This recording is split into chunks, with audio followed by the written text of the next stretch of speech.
Okay, so you guys have. So, as a recap, and for Liam's benefit, on your way to the city of Aqua in order to effectively get yourselves licensed, you came to the little farmstead where you took shelter from the knife rain, and over the course of the next couple of days, you've ended up here, which is basically a bridge which is controlling this basically river checkpoint. When you arrived here, you were approached by a group of assassins who claimed that they had a contract to basically kill you all. However, for reasons unknown, they decided to go against this contract and basically tried to play act the assassination with you, which you've successfully done, and the assassins have now departed. You're now alone on the bridge, aside from Danny DeVito the Elk, and you basically have control over this area. What would you like to do now? Question the name of the elk. What? Yes, who is this Danny DeVito? I have Danny DeVito as my avatar on Discord. It is a very beautiful picture you do have. It is indeed. Okay, so Tordum has a grey bag of tricks in which she can pull animals out of, and she pulled out a giant elk who we have decided in previous videos is voiced by Danny DeVito. In Elvish. Yes. Okay, so what would you guys like to do? Can I ask the elk if it's okay? And the elk basically just looks at you and is like, I'm of gonna course be I'm like, okay. hey, Danny, are you okay? Yeah, It's been an odd life. Yeah, well, what's going on? I got summoned here, but nobody did anything. I was summoned, I was ready to fight, and then nothing happened. What's going on? Well, you know what they do say, the true treasure is the friendship that we make along the way, and we just wanted an extra friend. But I didn't make any friendships. I literally just popped out and then everyone was done. Well, hi, I'm Marayla. You're Danny. It's lovely to make your friendship with you. Nay. I'm just going to sit and question Marilla talking in the direction of this elk in an language. It's in Elvish as well, by the way. Yep. I have no idea what she's saying. I've got no idea what's going on, but I can clearly tell that she's talking to the elk. Dragon breath. I think he's bribing to become indignant.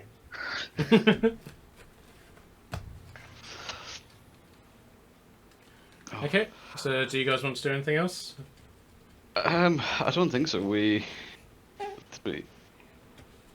Did we search around and see if we found anything, or questioning about the bodies all around the river and the bridge? At this point you haven't seen those, but should you want to investigate them, you can. Yes. Okay. I'm sure we've seen the bodies in the water, did we not? Yes, as you climb down from the bridge, because it's one of those sort of like arching bridges. Okay. But once you climb down, you see off to the side a very deep ditch has been dug, and a number of corpses have been unceremoniously thrown into this ditch. One of them has been wrapped up, put in a sort of like sailor-esque funeral way, where they wrap you up in your hammock and the last stitch goes through your body, sort of thing. Yeah. So you can basically tell that this body is getting ready to be thrown into the river with some level of dignity. But the other bodies appear to have just been very casually discarded into the ditch. There appear to be 2 bodies of peasants, a priest, and then 4 bodies of what look like bandits. But the bandits are identifiable by the fact that they're wearing very rough versions of fur armor, and that they were using very crude iron weapons, mostly designed for intimidation matters. But these weapons aren't of any value. They're rusted, blunt, and haven't been kept in very good condition.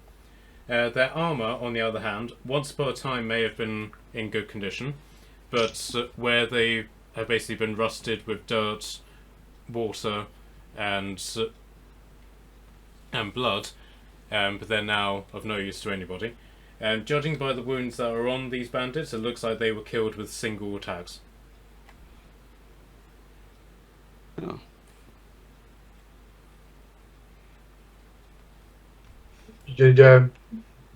Something that we can take notes on if we find more corpse with those kind of characteristic. We might need to pose some questions about it.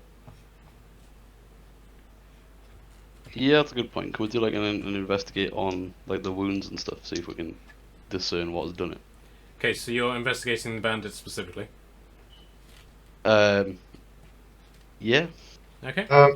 I think Mariella can be really helpful right now. Yes, probably. But will she? If you ask Okay, so me kindly, maybe I will. anybody who wants to investigate, give me an investigation roll. I did before, but I rolled an 8, so I guess I can kinda useless. Okay, so I rolled a 17. okay, so I got a Turek, 17. in your expert opinion on matters of death, these people are dead. Surprised. So, what did you get, David? I got a 17. Okay. Pretty much all of these bodies have been killed with by somebody who very much knows how to kill with a single strike. So, like, one has been stabbed in the heart, one has been shot right through his basically gap between his eyes. Another one has had his throat slit, and another one appears to have been stabbed in the gullet and then basically allowed to bleed out. Oof. Do they all seem to have died around about the same time? Yes. And was it recent? The bodies have deteriorated enough to be rotting, but you can't imagine that they've been dead more than a day or so. Okay. The same can't be said for the other corpses, which are very much in a deteriorated state.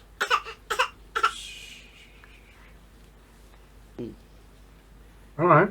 I guess they're just dead bodies. So we can just continue then. Marilla, what did you get? I got a 17 as well. Okay. You investigate the other bodies, the peasants and the priest.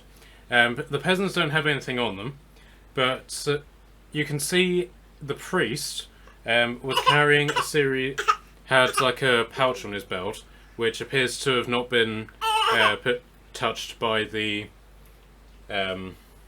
bandits or whoever killed this person.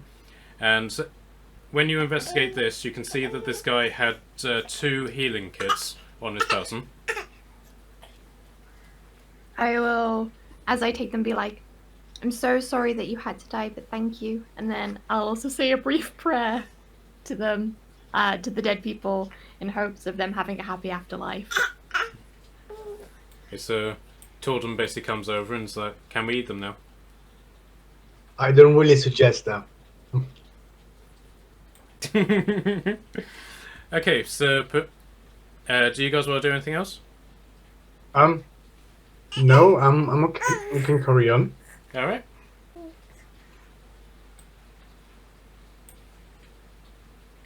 Okay. Okay. Right. So, congratulations, you've made it to Aqua, the capital city of this island.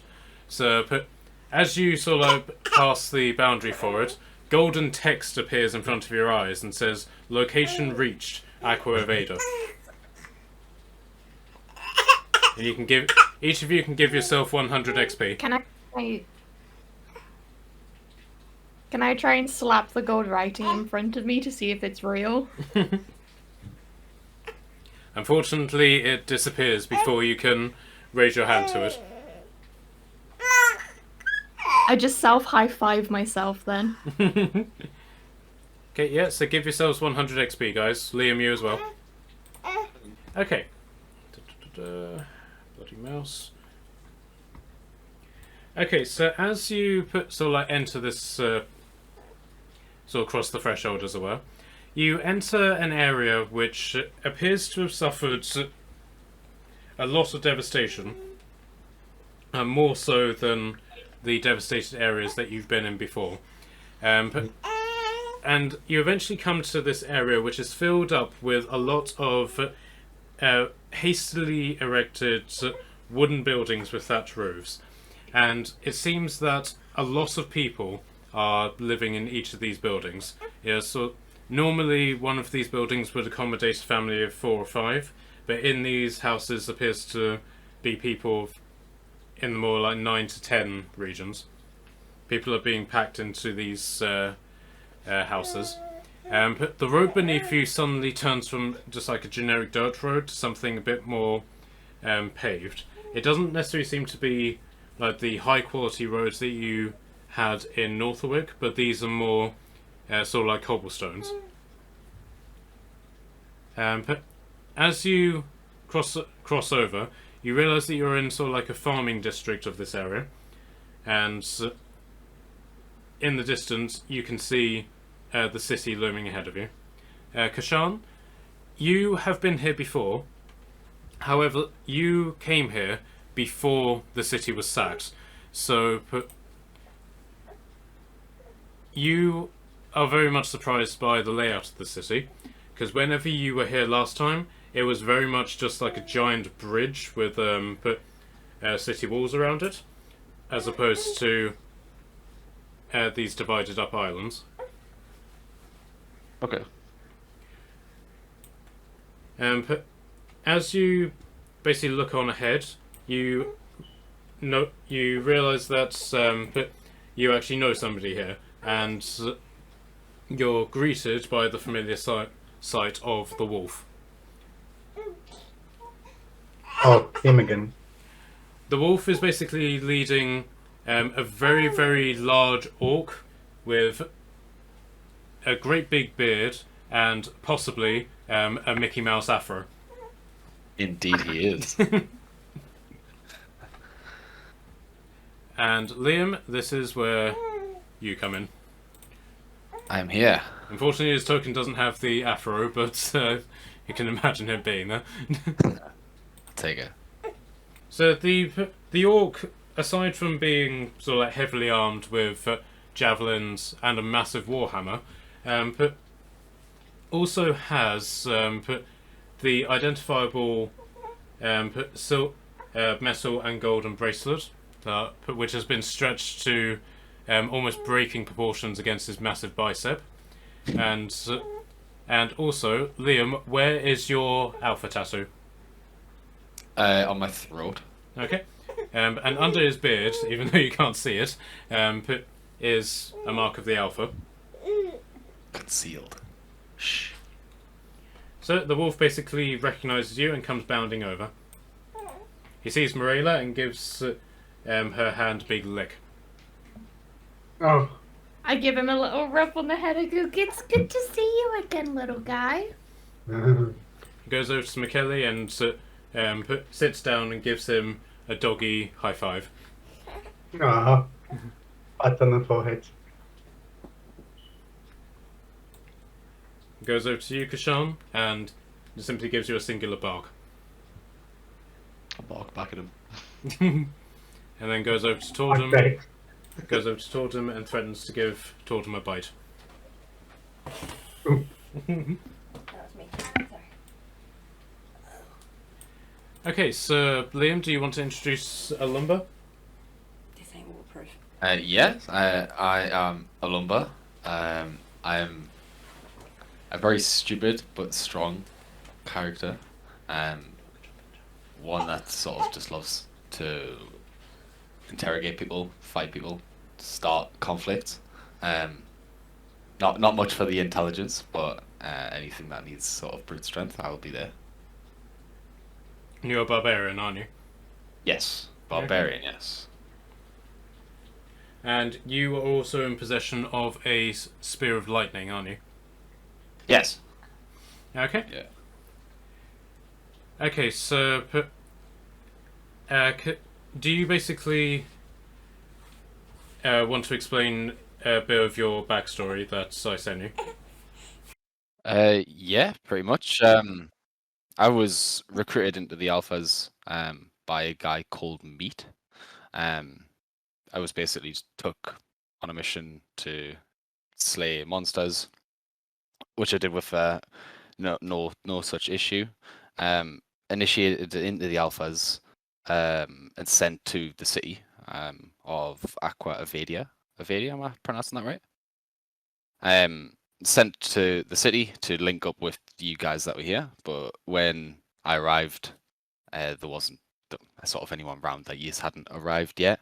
So I've been here for some time, just sort of biding time, kind of just doing quests and general adventure things, just while I wait for sort of people to come. Helping out when the city was sort of destroyed in evacuation and all that sort of stuff. Just general care.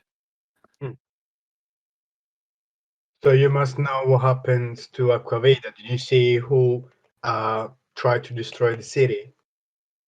I don't think I did. Okay, so I'll take over from here. Basically, in that battle document which I sent out a little while ago, basically the entire area has been at war with the Danish Vikings that live in New Asgard for the better part of about 10 years now. Ooh, I heard they make really nice biscuits, but please carry on. Okay. But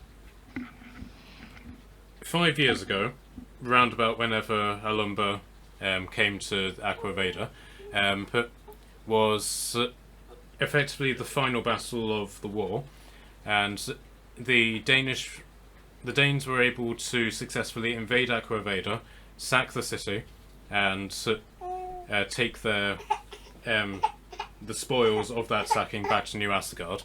Half of the army that remained in Aquaveda to sort of like garrison the area was destroyed, but the city was still destroyed along with all of their treasures, and the king was also killed. The next generation has basically been building up over the last 5 years, heavily fortifying the island and rebuilding the city however they can.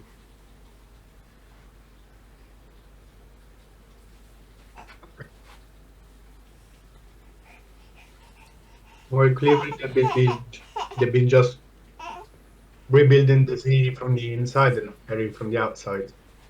It's sort of been a combination of both. The city, as I said before, was very much just a giant bridge with walls across the islands, sorry, the land-based areas. But the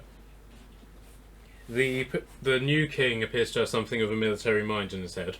So he's basically divided up the cities into fortified islands as opposed to one big landmass. So now, should the city be attacked, it's now much more defensible.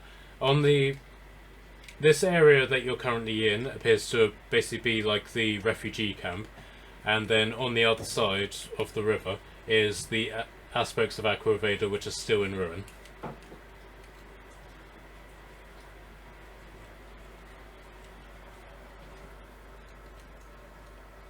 But in terms of the sort of like main districts of the city, it has been rebuilt. Okay. Well, yes, where do you think we should start from?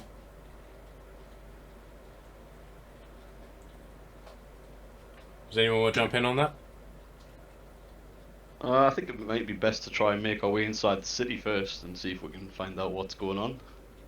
Go from there. Okay. So, Lumber, do you want to give me a history check? Yes. Let's have a look. Oh, that's a cool 19. Okay. Right, so you basically know that anybody who is new to the city will need to basically register themselves with the local lord, or at least his office, and basically be given a writ in order to sort of like do business in the city. In this case, in the case of you guys, that would include basically just a writ to do adventures. Okay. Would I know where said person is? Yeah, it's just basically just attending the, effectively the palace district, and just simply talking to an official there to get the writ. Cool. You currently have a writ for yourself, but the others will need them if they're going to do work in association with you. Okay, should that be a priority? Something Seems that like we might need it if we're having to be on the safe side. Yeah. Yes. We should head and find this dude and get a writ for everybody. Okay, so the wolf, its work now done, basically lets out a long howl, and then bounds off up the road, and disappears from sight. Do we have a name for the wolf yet? At the moment, Oh. it's just I the don't think wolf. We have Bob. just the wolf.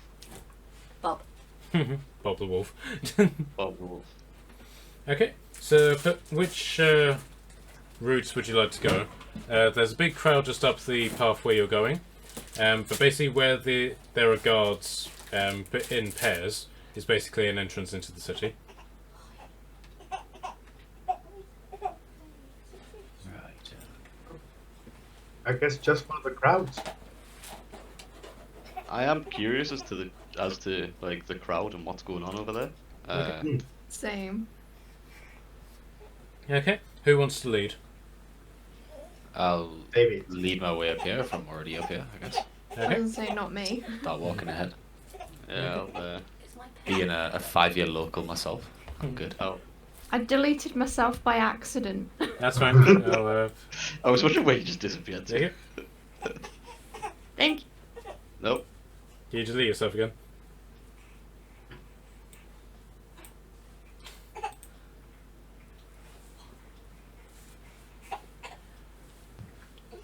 I'm not entirely sure if she's. There we go. I'm There not. I'm not quite sure what happened there.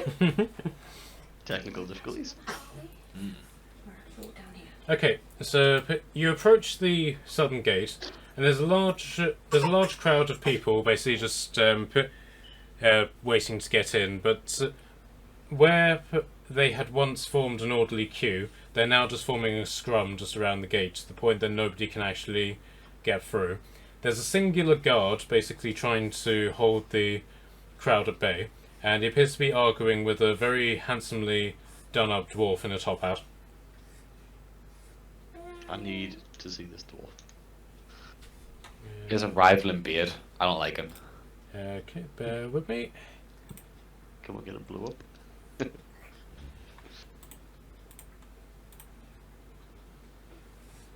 Yeah, my beard's better. I'm okay. Mine's plied, his isn't. That's fine. If you unplait yours will be much longer. Oh, yes. I have accessories in mine too. I have an idea of what we could do to try to get some order, but it's a very bad idea. No, you can't murder them all. I could cast thaumaturgy and make either the sound of thunder right above their heads to try and get them to scatter and reform, or if there's any nearby windows or doors, I could get them to open and shut rapidly for a minute. You should know all about this spell, Mac. I've used it before. Yes, I know. You can do that if you want, but you can just simply try and find out what's going on.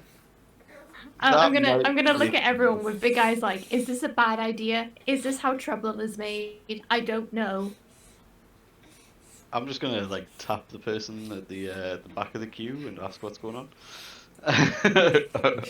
I'm just gonna encourage Marina to do it. Do it. Okay, can I get initiative roll from David and Charlotte? See which one acts first. I got a natural 20. Away. I got a 19. Okay. Oh, that was close. Ooh. I have my phone, it's happening.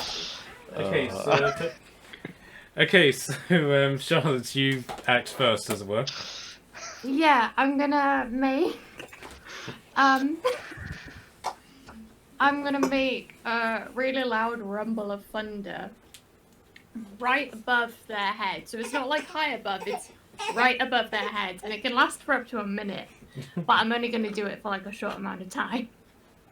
Just to see if they scatter and be like, sorry, and see if they can reform. Okay. Unfortunately, they don't reform because there's a priest amongst them, and being a priest, he immediately falls to his knees and starts preaching that God has turned against them, and that doom is upon us, and we should all repent of our sins. Which, in the way that it usually does, whenever big crowds are involved, causes a mass panic. So everybody basically starts running to the farmland. I'm gonna look at the people who I think are most responsible, which is Kashana Turek, and I'm gonna go, oops. I'm gonna still have a hand reaching over the person from the back of the queue. I'm gonna watch him run away, leave my hand outstretched, look back, and just shake my head. It worked! I'm not saying it was a great idea, but it worked, right? My hand turns over and I just face palm. Your favourite thing, Ned.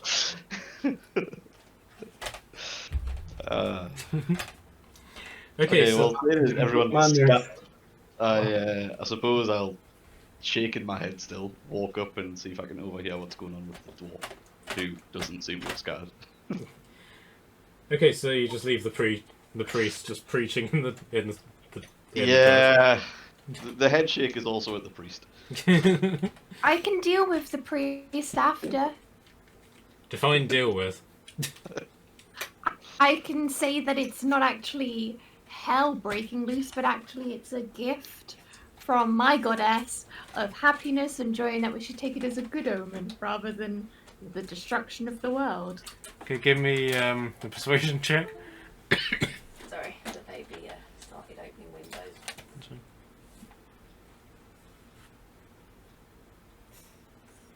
That's a 16. Okay, so the priest basically stops his preaching and is like, yes, yes, this is true. We should not run in panic. The Lord did say that thou who runs shall always be remembered in cowardice. So I shall go and find those who have fled, and I shall preach the doom of their cowardice to them, and make sure they never run away again. That's not quite what I was meaning. Unfortunately, he doesn't listen to you and runs off after the crowd. I'm gonna look at Kashana again and go, I don't think I helped. I think I might need a lesson in how to talk to people. Turek, do you want in on this? I'm just gonna continue to go towards the dwarf. Face still in palm. Okay, Liam, Michele, do you want to do anything? No, I just sit quietly, studying quietly and just admiring where everybody's going and just carry on without nothing happening. Okay. Okay, so yeah, I'm happy not to involve myself in any mass panics right now. Okay, so David, you basically come over to the gateway, and it basically appears that a wagon was being brought in through the gate, and then midway through going through the gate, one of the wagon wheels fell off. But it basically fell off in such a way that the wagon is now sort of jammed up against the wall of the gate, because the gate isn't particularly big, and they basically can't get around it in order to change the wheel. And the dwarf who appears to own the wagon is ordering the guards to basically pick up where the wagon has basically fallen over and bring it into the city so they can then fix it. And the guards are saying no, that the wagon needs to be moved backwards in order back into the open air, where it can then be fixed up so the gate can be opened.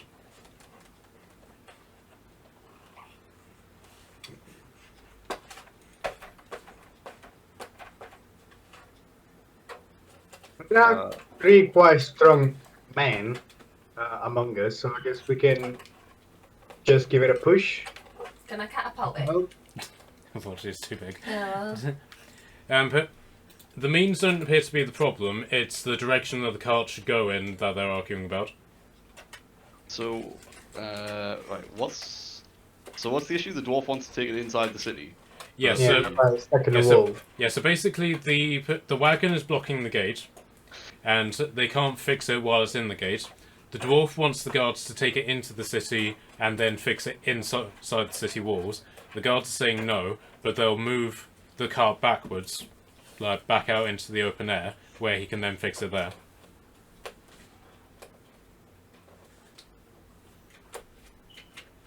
Is there anything special about the cart? Other than that, it is.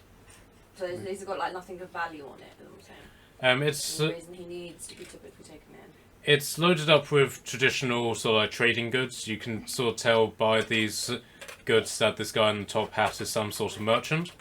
Whether he's a travelling merchant or is a merchant inside the city, you don't know. But it's filled up with a combination of exotic rugs and then the more mundane things that you would find in a trader.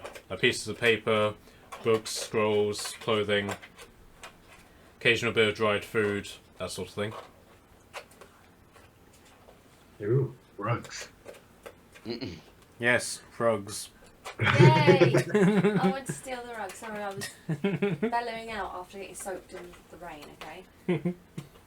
Don't like the rain. Give me a bad back. Do you want a painkiller? Go on in a minute. Okay, so what do you guys want to do? Steal the rugs. No, sorry, don't say that out loud. Let's maybe avoid stealing the rugs from the dwarf we've not met yet. Can we It's only little. persuade him that the guards have got the right idea? Or can we persuade the guards that he has the right idea? I don't know, what one do you think would make more sense? I mean, if he's like a trader and stuff, surely it would make more sense to have the goods inside the city. True. Can we try and persuade the guards to That let him is- in the city? Yeah, I mean that's my thought process. Well, that's what my thought process would be. Okay. So who wants to try and persuade them? They've got a higher charisma. I don't got- think it should be me. I get +2 persuasion. Anyone's better than that? Persuasion. I haven't got a +1, so I'm terrible at persuading people. I've got -1, so I'm just gonna sit quietly. Same. Gonna They- roll persuasion, I guess. Okay. So you basically... Oh wait, sorry, I'll wait for you to roll. No, yeah, that makes yeah. Okay, let's do that. That is burning out my nat 20s for the day. So that is 22 in total. Okay. Right, so you basically walk over, and there basically appears to be one guard who is arguing with the guy, and then one guy who is basically just looking onwards down the road, basically trying to do his job while the other guy is taken over arguing with this guy. And so the guy who is looking down the road, he sees you straight away and sort of jumps to attention, almost as if he's just been electrocuted. He gives you a salute and is like, "Lord, welcome to Aqua. Me? Am I the lord? No, yes, Lord. So, I can see by your armour and your retinue that you're clearly a person of means. But not many people can afford full chainmail and have a priest, a monk, and a pet lizard in their retinue. Can I just sort of like try to bite the guy's leg. Yeah, you can. If you want, you I'm might. gonna seriously go up and like lick it. Okay. See if it tastes nice. Okay.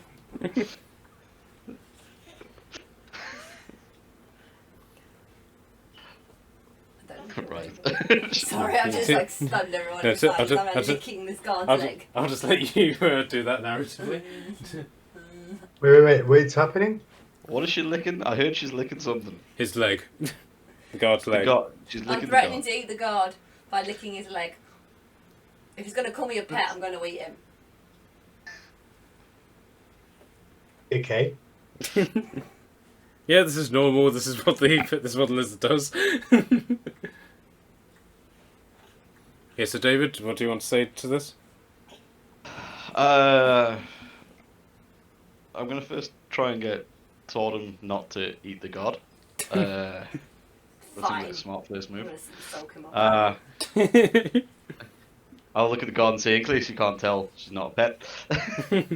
Oh, my apologies, Lord, but nonetheless, you are clearly somebody who is worth knowing. What seems to be the issue here? What's the holdup? Well, this gentleman's wagon broke in the doorway, and we've offered to pull the wagon back for him, which was no small feat, I might add. But he is insistent that we bring the wagon in and then fix it in the city. But if we were to do that, then the streets would be clogged up, and we wouldn't be in any better situation. People would just be queuing inside the gate as opposed to outside it. I'd like to turn to the dwarf and ask what business he has in the city. Is he a trader? I want to find out sort of what he is. So the dwarf turns to you, and bear in mind that this guy barely comes up to the top of your knees. Yep. He sweeps off his top hat, which takes off like several inches off of his height, and bows to you and is like, greetings. My name is Zoltan Fenric. I am a procurement specialist. If there's anything that you want, I can find, and if you don't want it, I will make you want it. Can we sell him Frank? I don't think Frank's for sale. I also don't think he would want Frank. Has anybody asked Frank if he wants to be for sale? All right, I'm telling you now. You've asked for it, so therefore, Liam, meet Frank. Okay. Frank looks like this. Oh wow. That's an appropriate response. Mariela covers her eyes as usual. I like it. I heard somebody say my name in the same sentence as want. Can we sell you to this dwarf? He looks at the dwarf and is like, and then Sola gives you a provocative wink and is like, "How much are you getting for me?" Ask the dwarf. And the dwarf basically just looks at you and is like, "My God, man, put some clothes on." They are his clothes. This is him dressed. And he's like, where did you come from? He's a genie. Oh my God, the lizard spoke. What is going on here? Can I just eat you to shut you up now? Don't eat the dwarf. I'm gonna go back Don't to eat- soaking in my barrel. Nobody lets me eat anybody. You just ate a snack. You're not even supposed to be hungry anymore. I'm just going to ignore that for a minute and move on to ask the dwarf like what he's actually doing. Like, is he going into the city to sell goods or? You're going the wrong way. I was supposed to be crawling forward. Okay, well, while you're doing that, Frank basically disappears and then reappears behind a lumber, and he's basically gotten put a fabric's tape measure roll, and he's basically measuring lumber's biceps. Impressive, aren't they? Oh, very darling. Just out of interest, you are proportional, are you not? That's okay, I can check for you. I'm just. Don't agree to anything Frank tells you. I'm sorry. Marilla also covers her ears. And Which hint? Wait, I give you a hint. and I'll also say I do love this beard. It really gives me something to hang on to. Oh.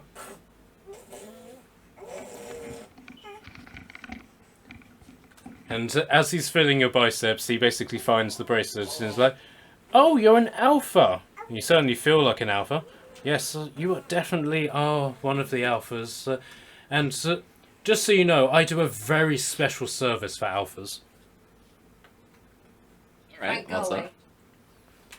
Well, I am the resident genie of the alphas, darling. So, as being an alpha, you can make 3 completely risk-free wishes. I'm calling And- bull, Frank. Well, as I was saying, completely and utterly risk-free, with some possible T's and C's, and he basically pulls out a scroll from his bra, and basically unrolls this, and it's basically like when you unroll toilet paper over the floor and just goes off way, way into the distance. Just 1 or 2 terms and conditions, but in a nutshell, and he starts rolling it back up, you can make 3 risk-free wishes, whatever you like, whenever you like, whoever you like. Mariella wished for more confetti. I heard that. And she got it, didn't she? That Yep. was a lot of confetti. Yeah, I think we can still taste them, you know? Yeah, I think the alphas are still eating that for breakfast. So no cereal. It is the Conflict. cereal. They couldn't afford it, so they just eat the confetti. I mean, no one warned me when I did that, so It's I kind mean, of hard to warn someone what Frank's gonna do. Okay, so quick fourth wall break, Liam. Basically, at any point in the game, you have access to 3 wishes. And they can't be. I wish that I wish we could beat this big baddie. That doesn't work. Yeah, there's a couple of terms and conditions, Ah, which you can technically ask people about, but at this point you haven't. So, okay, cool.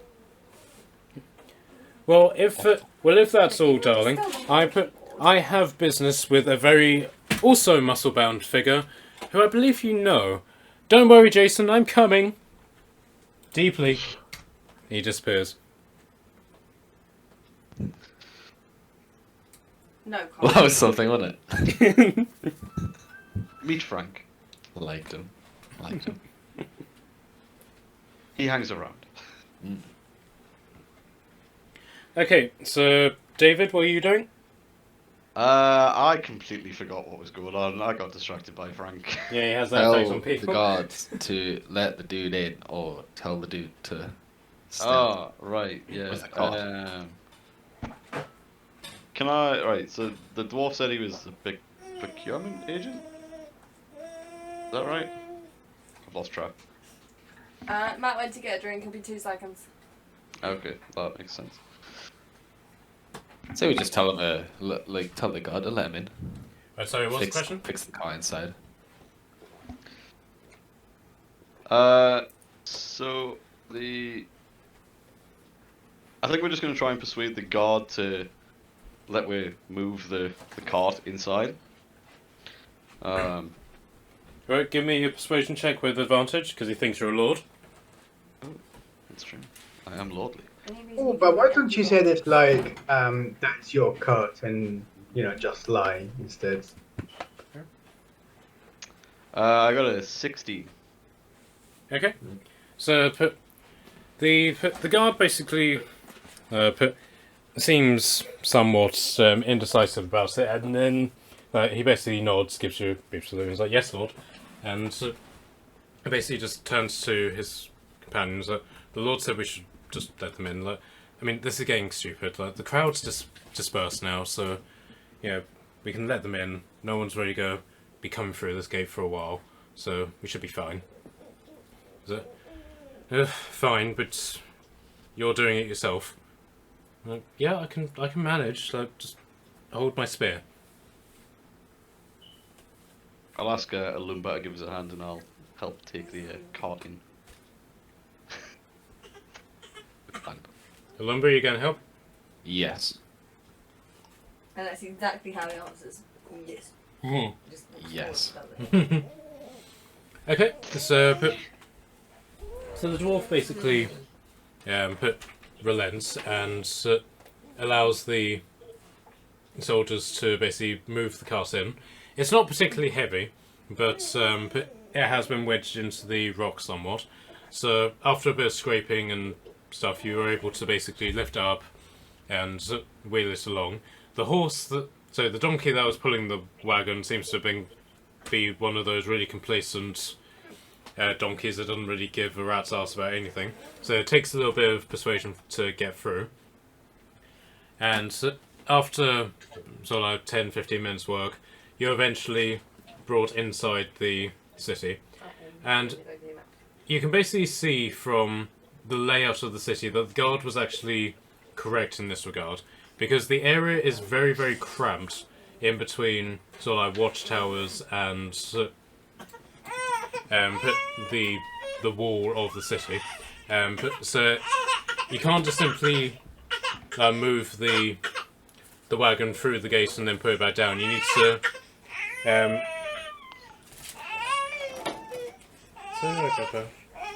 so you basically have to bring the wagon in, then go down a street, go around the corner, and then put it down. I'm sure that's fine. Okay. Be able to do that without much issue. Yeah, I mean, I don't know what a Lumba's strength is, but I'm at It's 17. really weird. I'm Big, tired, mate. so it's just on 8 o'clock. Okay. So once you get through the main gate, you are basically brought to put this sort of layout. This was put in mind for you going to a different gate, hence the difference in layout. But you can basically see atop the gates that you have the guards, and then you have all of the soldiers who are manning the walls as well. There's archers and spearmen literally everywhere. And as you proceed into the city, there appears to be a sort of check-in system that is in place.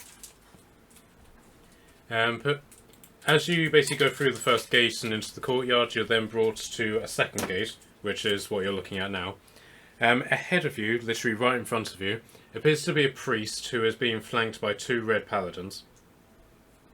We don't know those guys. Again. Fantastic. Okay. But hello, maybe your friend is here that you didn't let me eat.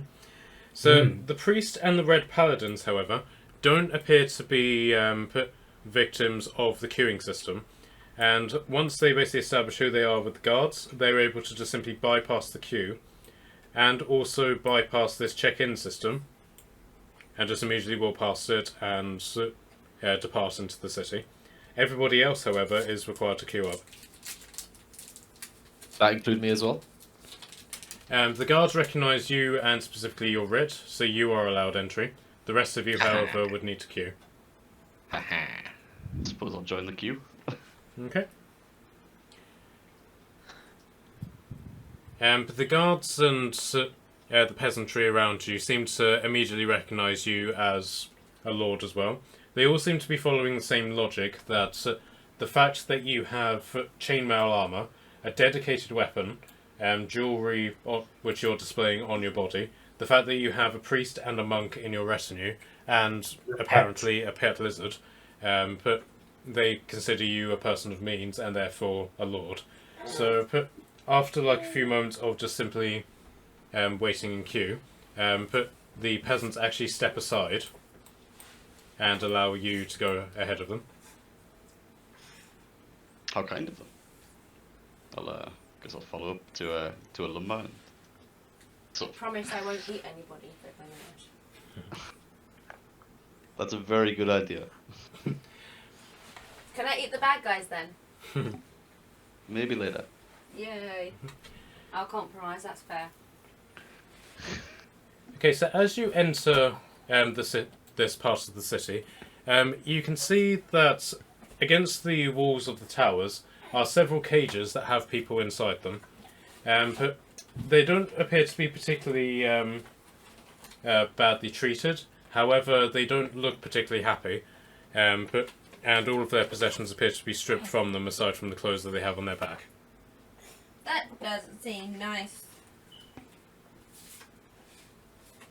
Okay, as you basically realise this, the clerk on this desk finishes with the person that he's dealing with, this heavily armoured guy here, and basically summons you over. Greetings, Lord. And you can basically see that he's a halfling, also dressed in the garb of the Red Paladins. Is that this guy over here?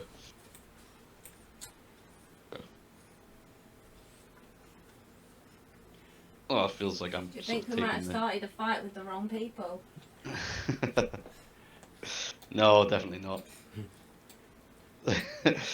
So he's a halfling, and he's on a particularly high chair, so that he's able to see over the desk, which is very overly proportioned, to the point that you could lie, put Alumba, who is their powers 7 feet tall, Alumba could lie on this and use it as a bed and be fairly comfortable.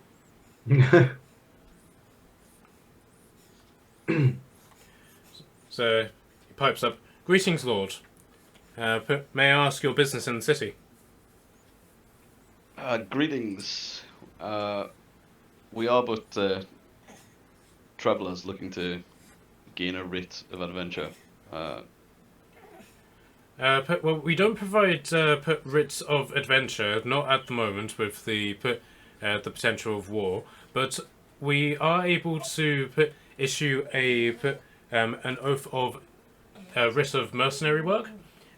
So all that is basically required is that you go to the clerk's office in a reasonable time, and if you and then once you meet the cleric, you then present yourself along with any registered weapons, and you will swear for an oath for a certain length of time to our Lord King, and once you have made that oath, you will then be able to enact on your mercenary work. Okay. Is the will the writ just be for yourself or for your and he looks at Tordum. I'm guessing you're doing something like biting the desk or something. Will your entourage be included in this writ? They will all need writs, yes. Okay. So you have a pet lizard, a priest, and a monk. Is that correct? The lizard's not a pet. She will bite you.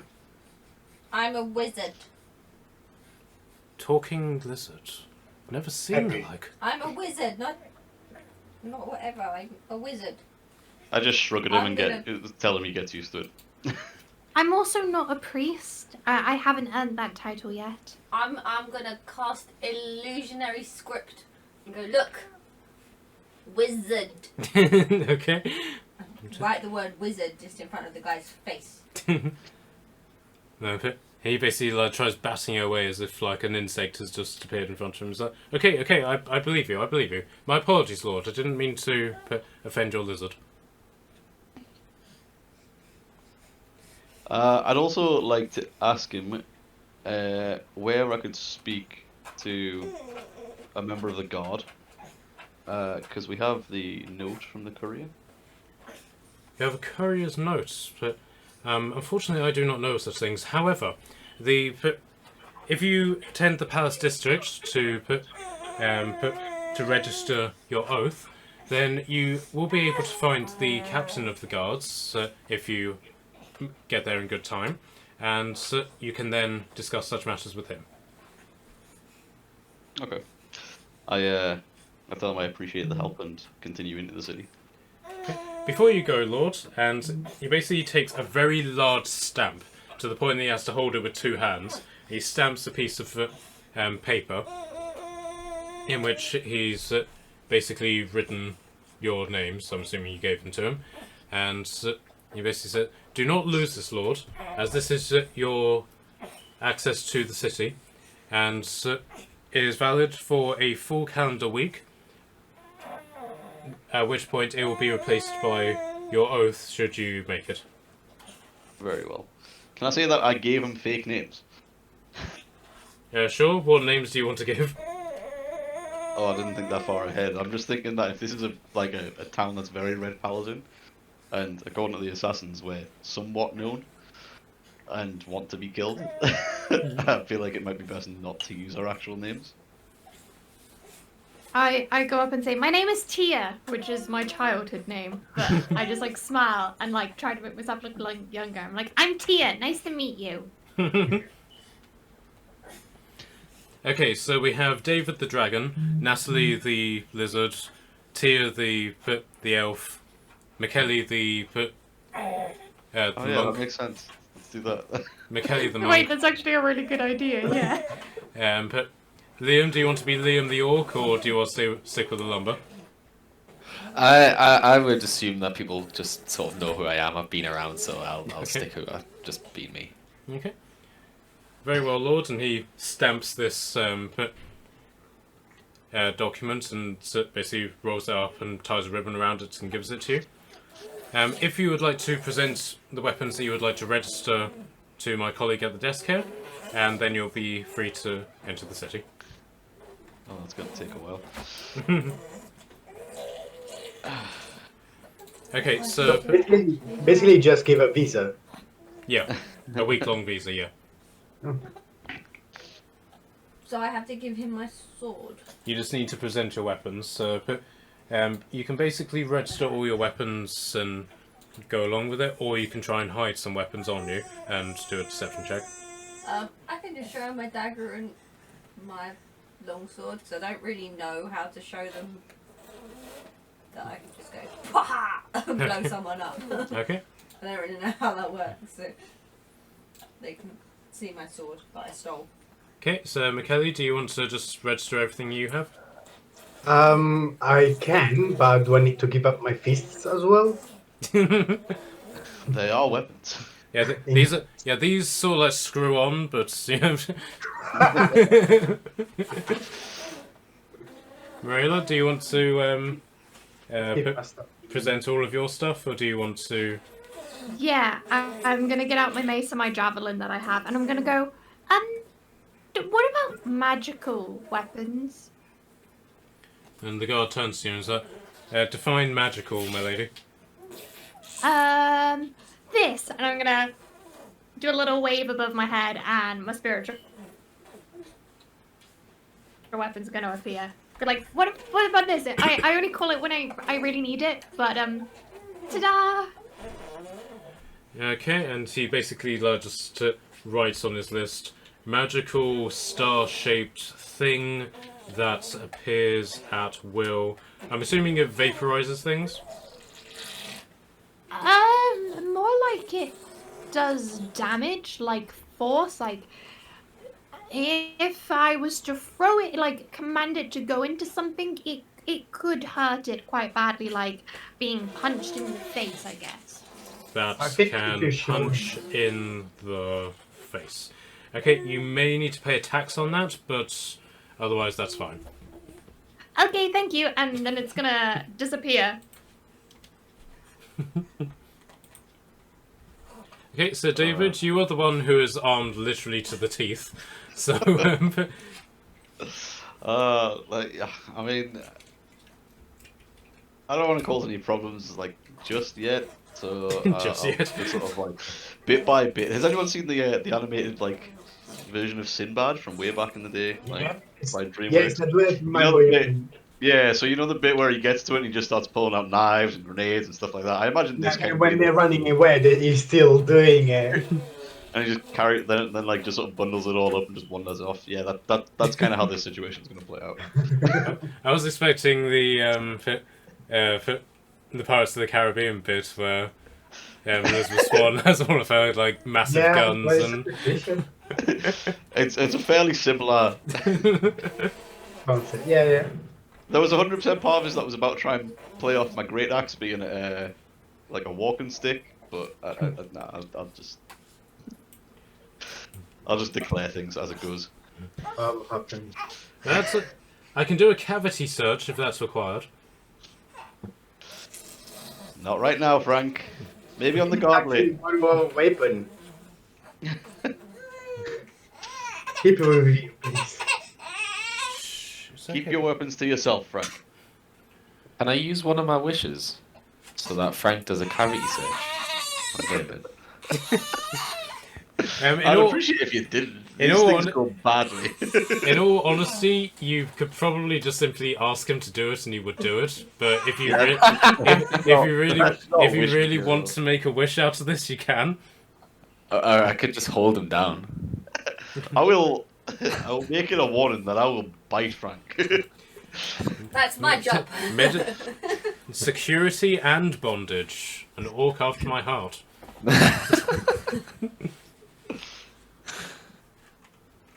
And then he leans in closely to you.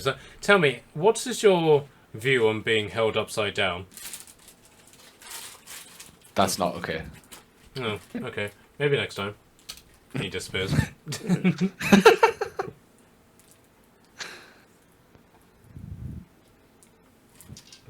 Okay, so after the best part of an hour,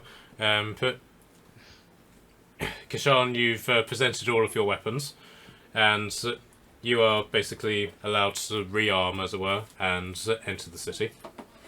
So let's get back to Aqua.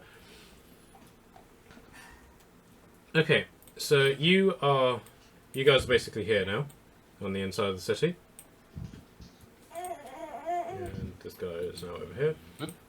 Okay, so you are effectively in what is considered the market district of Aqua. So this is basically, there's no sort of houses of residence here. You basically have a church here, a big sort of open marketplace here. This big building is basically an inn. You've got various different types of blacksmiths. So you have like an orcish blacksmith, an elven blacksmith, a dwarven one, and a human blacksmith. You then have various other different buildings that are... one appears to be some sort of like potion making facility, another is just like a general store, and then others are just sort of like warehouses.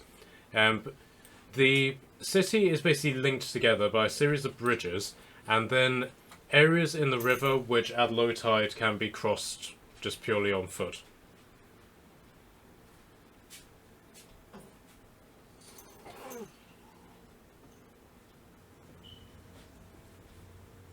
You guys still there, or did I say all that on mute? No, No, I had that. Okay. Oh, I was muted. I would like to speak to one of the blacksmith people. Actually, first of all, I want to speak to this dwarf and see if he wants to give away any sort of reward for getting his cart in the gear. Okay, sure. Is this him here? Yeah. Alright, where's my... yeah.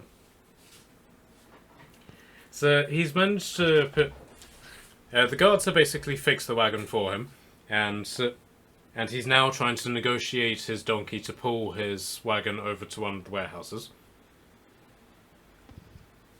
Can I try a bag of tricks? Oh god. What animal are you going to try and summon? I don't know. I'm just going to see what I can roll. I'm going to see if I can get an elk. Oh god. D8. D8. Is that 8 or 6? I can't read. Yeah, 6 is the cube, so... Okay.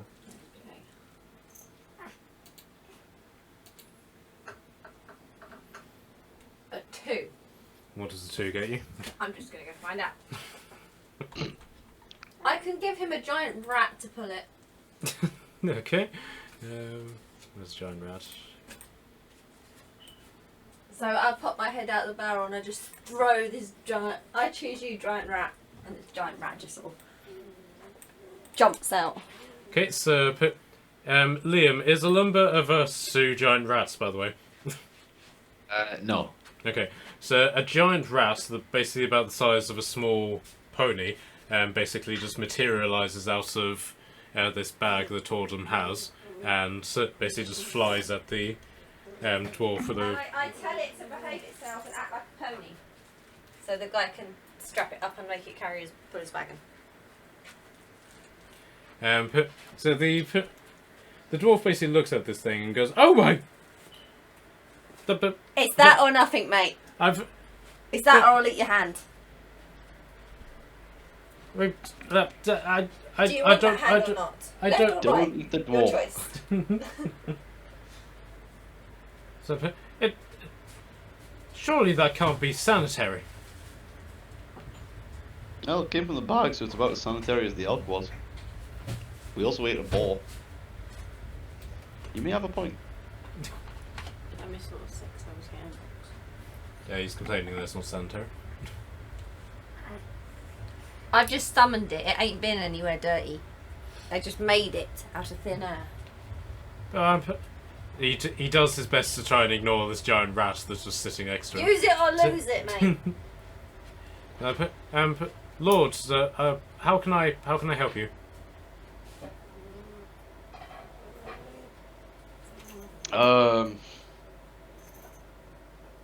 I'm still busy trying to process the giant rat, to be honest.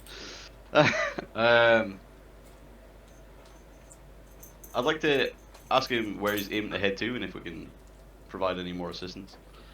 No, Lord, I just need to get this blasted pony into the warehouse. This is my building, as you can clearly see, and this is where I store my goods. Can I try to do an animal handling check to see if I can manage to get the donkey inside? Yeah, sure. Give me a roll. Ha! 7. The donkey basically just like takes one look at you and just goes at you, and you're just immediately covered in donkey spittle. Can I Oh, send the rat to beautiful. chase the donkey? That'll scare the donkey. Okay, so the rat basically just approaches the donkey and just goes and just gives like a really fierce squeak. Squeak! Yeah, squeak, squeak, motherfucker. Hence with that deep squeak. So, wait. So, my rat is Wesley Snipes. Yeah. Okay. The rat is voiced by Wesley Snipes. That's fantastic. Gonna have to get a cast list for all of the animals that are in this bag. What was the elk? The elk had a funny The elk was Danny DeVito. That was it. Okay, so the donkey, like, terrified by the this giant rat, basically pelts it. Fortunately, in the direction of the warehouse. However, the warehouse door is currently closed. Somebody's got thermogy. Quick, cast it and open the door. Yeah, I cast thaumaturgy. Although they are gonna have to time it right because it makes the doors open and close. Oh god. Oh, and then close it when the donkey goes in. Okay, give me a sleight of hand check. See if you can time it right. Wait, no, never mind. It can work. Never mind. I can just cause it just to open. Never mind. The other. Okay, so the wagon is basically pulled as both the donkey, the rat, the dwarf, and his wagon are pulled into the warehouse, and the door slams shut.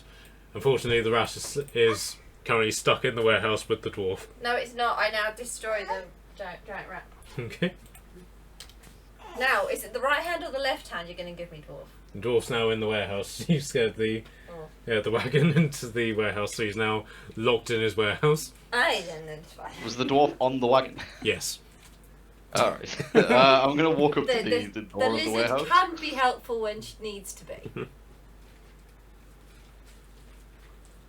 Okay, I'm just gonna knock on the door. Confound it, you stupid beast! What do I pay you for? Oh wait, you're a donkey. I don't pay you for anything. Now, how do I get out of it? Just open the door. You are the man who owns the door. The door, I can make it open again. Can you make it so it just stays open? Yeah, I You think don't so. use the handle and open the door like a normal person. It just says you can instantaneously cause an unlocked door or window to fly open or slam shut. So I'm guessing I can just make it stay open. Like, Okay. so it just doesn't close again. And also, by virtue of it being unlocked, you can also just simply open the door. That's what I just Oh, said. okay, I assume that. I mean, that's boring, but... So the dwarf jumps down from his sort of like adrenaline-fueled thrill ride and is like, Oh, thank you, Lord. That's very generous of you. But Hey! how can I help you? I'd like to fleece it for a bit of information about the city. I mean, I know Lumba's already here as well, but I think the dwarf can give away an insight to the merchants and stuff. Yes, of course. But he basically walks past her and closes the door. But of course. What would you like to know? As a merchant, I'd like to ask him about the value of the metal shards and stuff we collected. Ah, you're a knife ring collector. Ah, very good. I mean, me personally, I don't trade in such matters because I find all this metal work it's very bad for the lungs, if you get my meaning.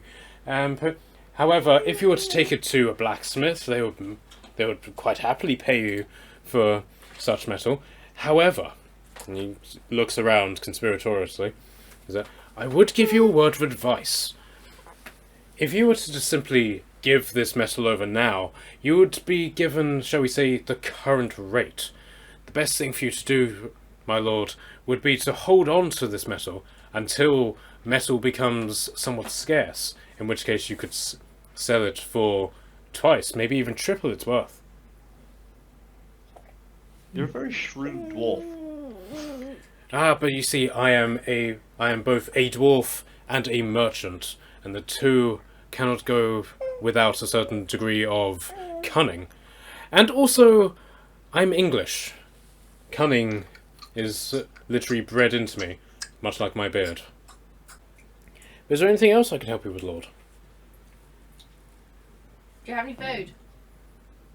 Oh, I myself, I have some dried meats, which I procured for my journey, but I trade in more exotic goods, perfumes, rugs, and the like. Where did you get your rugs from?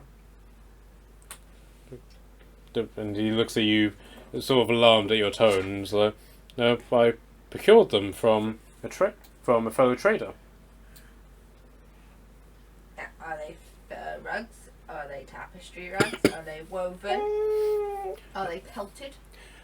Oh, I have a mix of different rugs. Some are the pelts of animals which have been cured and rolled out into rugs. They're highly praised. They're highly regarded in things like palaces and manor houses. And if you were to request one for your manor house, lord, because I'm sure you have one, being a man of means, of course, I'd be more than happy to give you a discount for them as thanks for your assistance. I'm looking for a trader I think I'm good. for my rug.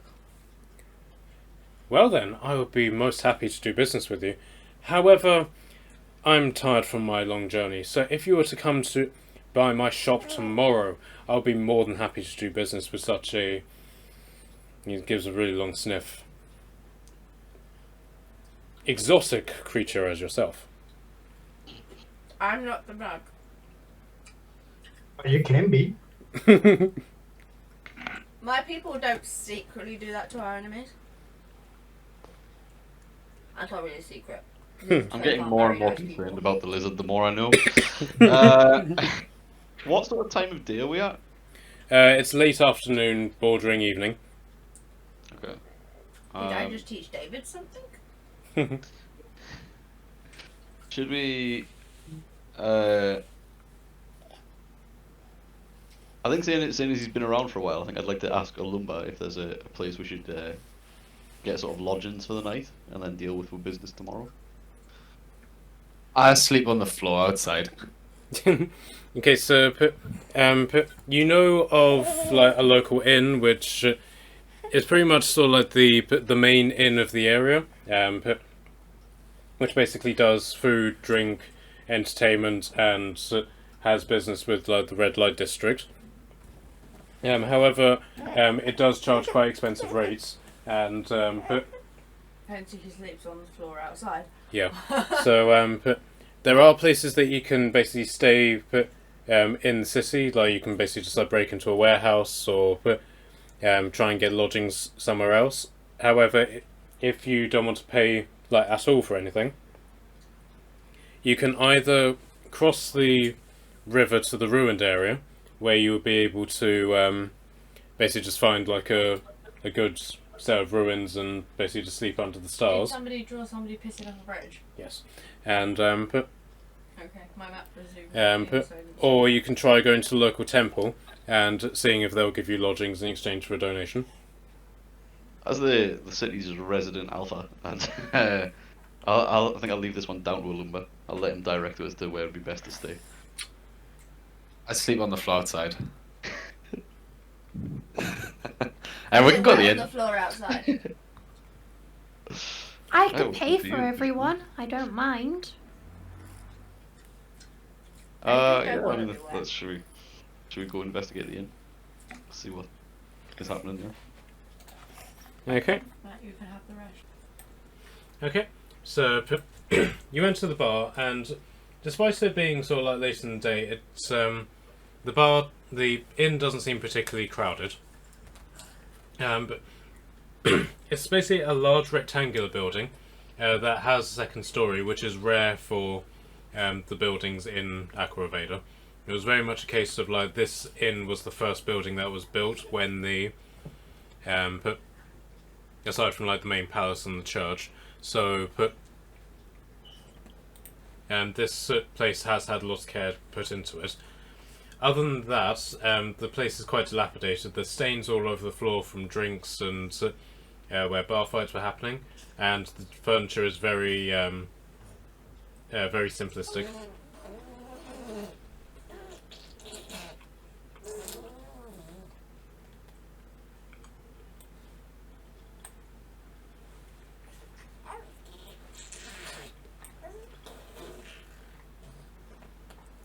Can I go up to the bar being, and I'm gonna get my gold pouch.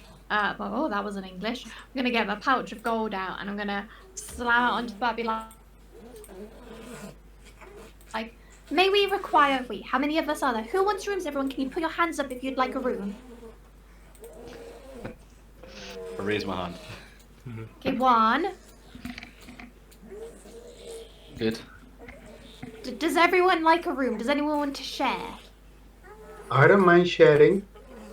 I don't mind. I'm just gonna curl up in my barrel in the corner of a room.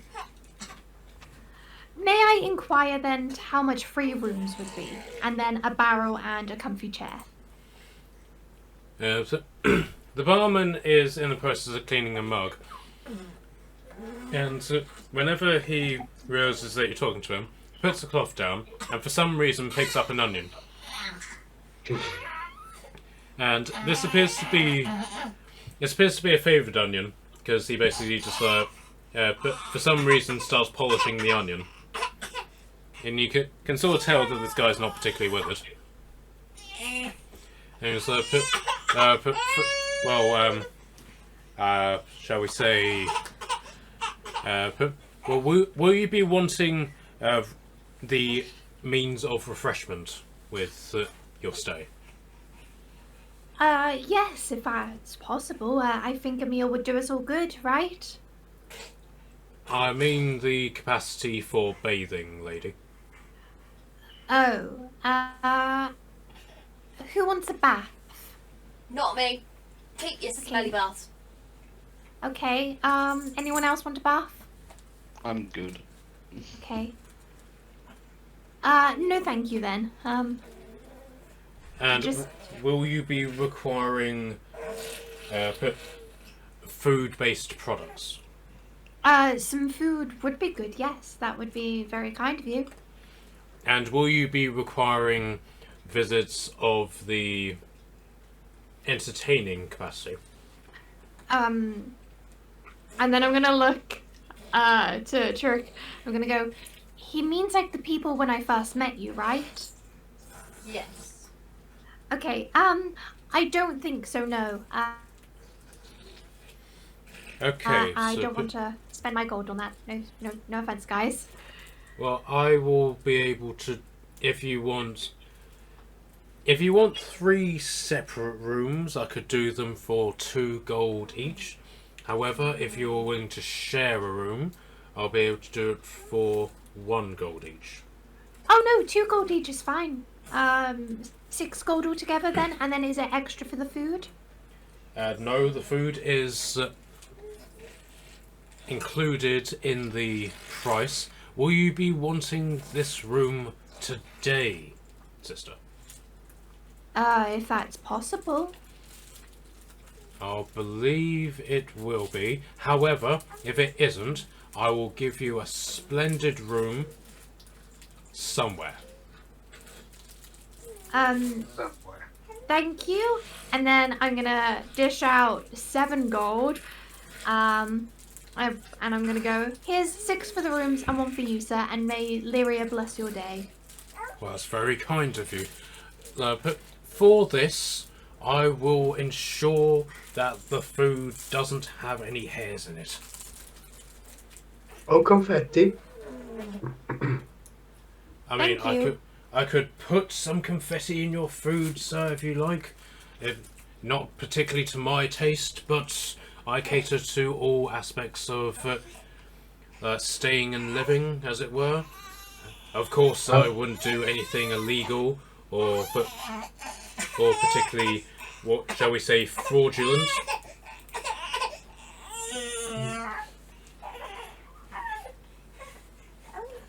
But we're all God's creatures, and we must do as our Lord commands, as it were.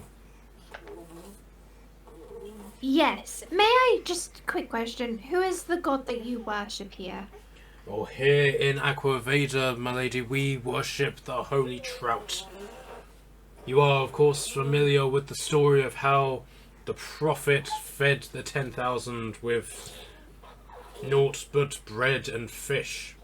Yes. Yes, I've run. We've encountered a few of your lovely believers of the trout.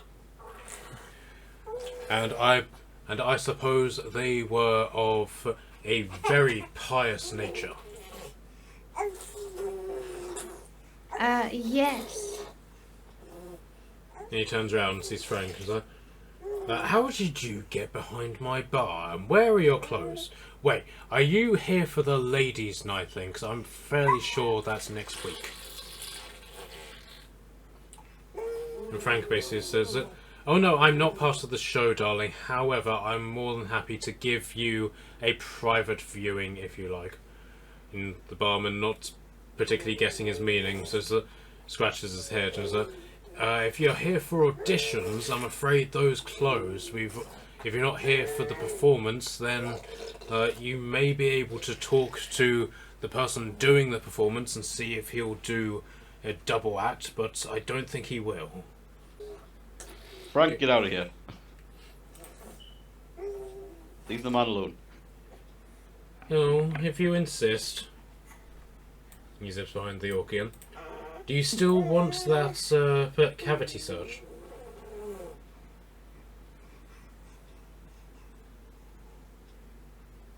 Liam? How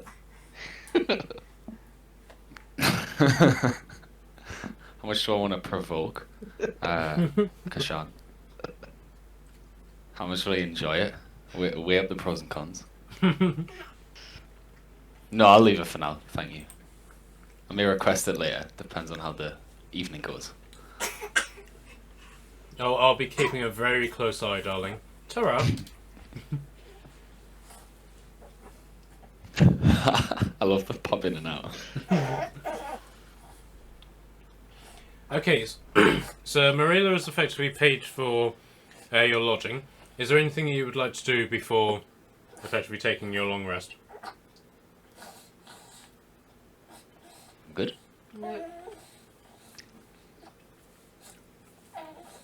Nothing in particular here. No, I think I'm good. I don't. Who's in the bar? Is there anyone of note within the inn?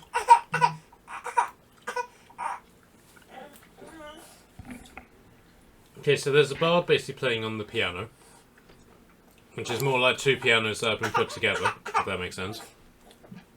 It does look very long. You then have what looks to be like a dwarf warrior. He's basically just sitting at one of the tables and just drinking very quietly in the corner. There appears to be what looks like a mercenary who is off duty. What looks to be like one of the couriers, and then a man. Sorry, one sec. And then a man in a black outfit who appears to be very ravenously tucking into his meal. Is the courier wearing the same kind of uniform as the one that we found on the road? Different colours, but yes. But it looks so similar. Yep. I wonder if it might be worth asking him about. Yeah, I'd like to go up and have a word with the courier and see if he knows anything about the note or the courier that was that we sort of found on the road. Okay. Right, So so right, so he appears to be in the process of doing a delivery because he has a similar satchel which is actually tied to him. Okay. And he jumps whenever you approach him. Oh, greetings, Lord. I'm afraid I don't have anything for you. How can I help you? Actually, I was hoping you could help. On the way into the city, I found a courier that had met an untimely death to the rain. I was wondering if you might know anything about this note. So he looks at him and says, I'm afraid not, sir. I mean, as couriers, we're not really told the message that is being sent. I mean, we're given the tube and it's tied to us, but we don't know the contents of what we're transporting. It's safer that way, I suppose. But I have seen this encryption before, and I suppose if you were to deliver it to the right person, they would know what sort of polearm they would need to wind this around in order to make the message clear. But unfortunately, as for me, I wouldn't be able to help you. I mean, is there any idea on who this message is for, sir? No, there was no information on the body of the courier. Well, the one thing that I can tell you, sir, is that these encryptions, they're a military form, so I'm guessing whoever this is for is probably some sort of officer in the army, maybe general of the army or captain of the guard, that sort of thing. Okay. Maybe a lord who's been in warfare. I mean, not many lords ride to war. Most lords just provide the men, so the list wouldn't be particularly long. Okay. I will thank him for his help and retire for the evening, I think.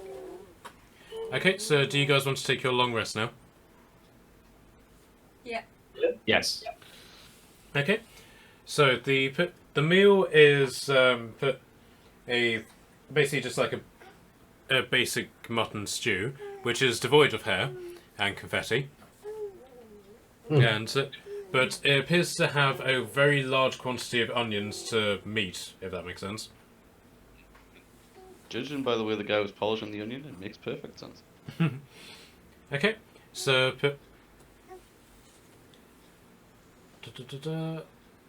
okay, so yeah, if you all want to apply your long rests, and it's now the next day, unfortunately for Tordum, it's raining. I'm gonna curl back up in my barrel and just sort of like look through the little eye holes that I made previously. Okay, so the same sort of crew are in the inn, having breakfast, as it were, and the mercenary is basically becoming quite chatty with the dwarf, and two of them are basically talking about rumours that they've heard put along the road, and so let me just get the piece of paper that I wrote them on. And they're basically talking about how a group of mercenaries have been sent to the island of Dripsir in a sort of like a Cold War preventative measure for the Vikings who have been sent there before. And they're basically talking about how this could be the start of the breakdown of peace, and that war is very much on the air.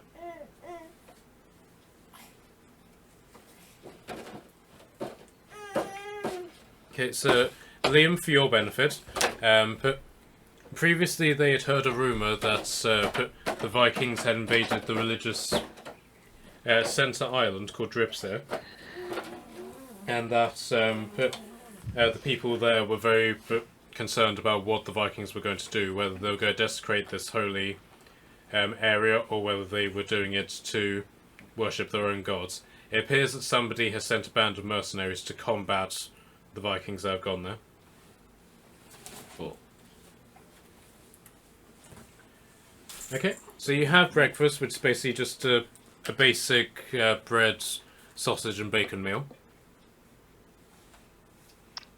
I could go for some bacon. Yay! In a bagel. With some cream Nom, cheese. nom, nom, nom, nom. Okay, so... Alright, so it's now the next day. It's raining outside, and what would you like to do? Stay in my barrel. For the way that the sort of like location is, I'd like to go and speak to one of the blacksmiths first of all. Okay.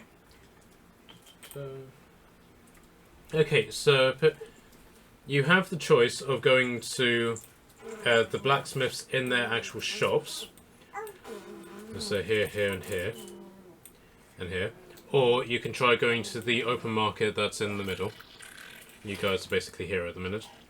I'll go to one of the ones in the shop.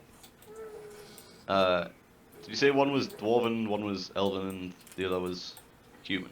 Right, so here's the dwarf, here's the orc, here's the elf, and here's the human one. Okay. Do we have any information on a best blacksmith? I'm gonna turn to a lumber. Thankful I didn't have a random cavity search from Frank. Yo, well, And seeing as he's been here a while, I'm assuming at some point he's had some sort of interaction with the blacksmiths. I would assume you would be true.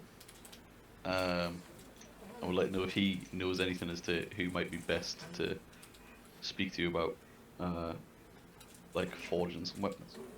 What are you wanting? So, I'm not 100% sure right now, but what I'm wanting to potentially do is look at these sort of like pieces of metal that we've got and see if there's anything worth being sort of forged out of it, as opposed to just selling it on. Okay, I get the message. Okay, so but Liam, do you want to roleplay this, or do you want me to do it for you? I've been holding you so You can do it if you don't mind. Okay, so basically, a lumber basically tells you that all of the smiths are capable of doing whatever it is that you need doing in terms of forging them. However, the person that you will have them forge will forge a very particular type of weapon. So, like, if you go to make a longsword, you'll have a dwarven longsword, or an elven longsword, an orcish longsword, or a human longsword. So, depending on what style you want, you'll need to go to the various different smiths for that. Okay. Would I know anything as to whether or not this metal is like sort of better than like the sort of metal that my great axe is at the moment? Like, Okay. would it be Basically, something I he could wants a use metal to- graded. Okay, so you Yeah, can... like would it be something I could use to like upgrade my? Okay, so you can either give me an Arcana check or an investigation check. I have +0 to either, so let's just see what I rolled. I got a 19. Okay, but you're not entirely sure if this metal is stronger than, like iron forged steel. However, when you were going out in the rain, the rain did penetrate your shield without much trouble. And even though you've been lugging it around and you do have it in quite high quantities, it is actually quite light. So, and also it has a purplish green sort of hue to it, which normal metal doesn't have. When you forge it, as it were, the coloration of the metal generally tends to be burnt out, which hasn't happened with this metal with whatever it got forged into whenever it came down as rain. So you gather that it's not normal metal, and given that these properties, it could have the potential to be a very good weapon. But as of now, you don't yet know what it could necessarily do. Okay. I think I'd like to go and speak to the orcish smith. 'Cause Okay. I'm quite a big guy, and I feel like, you know, dwarven equipment and elven equipment might not be best for us. You dainty, yeah. So the orc is basically like hammering away with a hammer. Most people would, when smithing is concerned, most people go for like small hammers to do very sort of like finite work, if that makes sense. Whereas this guy is using something that would be akin to squashing rats with. But he's wielding it as if it was just like a bog standard, like handheld hammer. But afterwards, he's basically hammering away at a long piece of metal, and then eventually he stops hammering at it, puts the hammer down, and then just simply holds up this rod and just bends it with his hands into what looks like a metal bow shape. And it's when he is doing this that he realizes that you're standing there. Is it? Oh, Lord, you should have said that you were there, Lord. How can I help you? So I currently am in possession of quite a lot of metal from the rain. I was wondering what you would be able to potentially forge from it. Oh, well, to know that, I would need the quantities, Lord. One moment, and while still bending the bow that he's just made, he gets like a piece of nylon string, or nylon-like, and strings the bow, and basically holds it up and twangs it, and then puts it aside. So, exactly how much metal do you have, my lord? So, I've got 36 pieces of this metal. With that, you can make something truly fine, sir. Truly fine. But what exactly are you in the market for, my lord? Well, I was curious as to a smith's opinion. Either I want to do something that would upgrade my axe, if it would be such a thing. So he scratches his head, and it's here that you realise that orcs traditionally have tusks that come out of their mouth on both the upper and lower lip. The tusks on the left side of his mouth are missing. So but he still holds his mouth as if they were still there. So he basically has holes in his mouth, and they appear to cause him a fair degree of itching because he scratches his lip. And as he's thinking, is that, well, Lord, I'll be honest. You don't necessarily want this metal for an axe.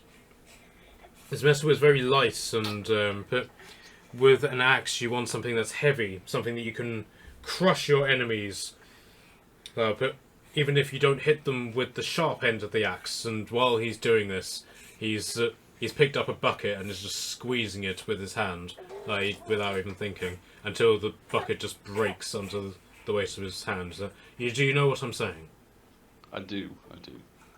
What about if it was to potentially be forged towards armor?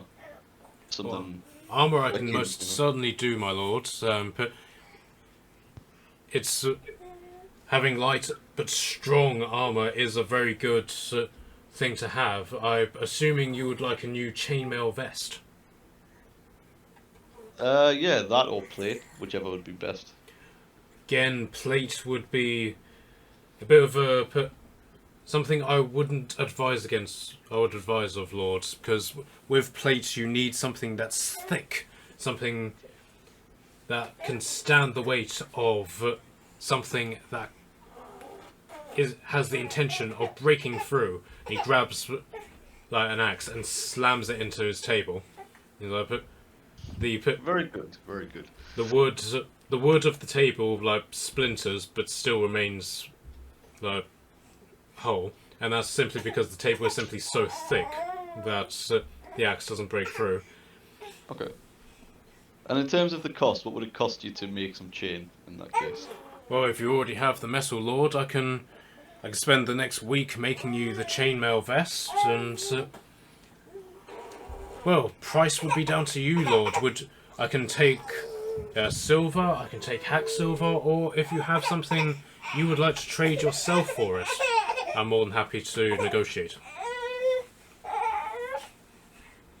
How much of the metal would be taken up making the chain? Would it be pretty much everything that's there? Unfortunately, lord, you are somewhat of a large capacity, so That makes unfortunately that would require a large quantity of it. Possibly not all of it. You may be left with maybe 10, maybe 20, sorry, 10, maybe 12 pieces, but until I take your measurements, unfortunately, I won't know specifically. Alright. I'll let him measure away.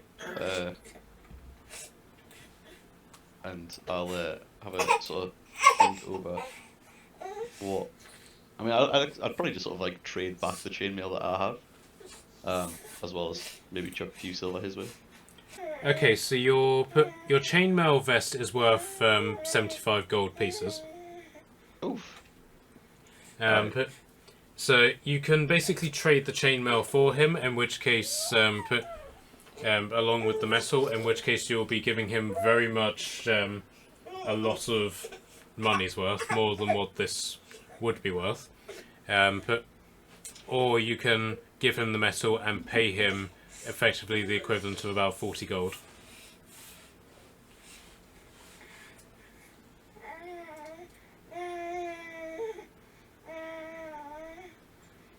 Can he sell him his chainmail? And See, then yeah, give him- that's kind of what I was. get 75 gold That is and now then give sort him of what I'm 40 thinking. Like, 40 back to make the top.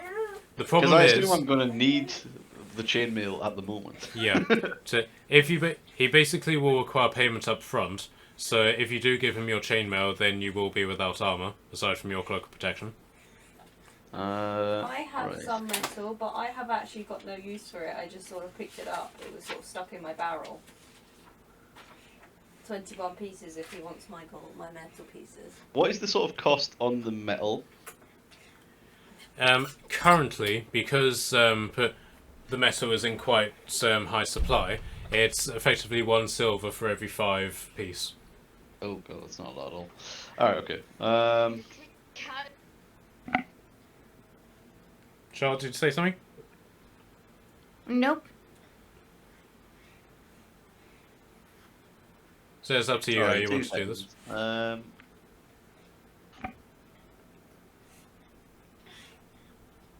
Well, see, I don't have like that much gold right now. What would be the like? How much are like the sort of hand axes and stuff that I've got on me worth? So currently I've got 2 hand axes. 5 gold Fair each. longsword. Your longsword, your normal longsword, is 15 gold.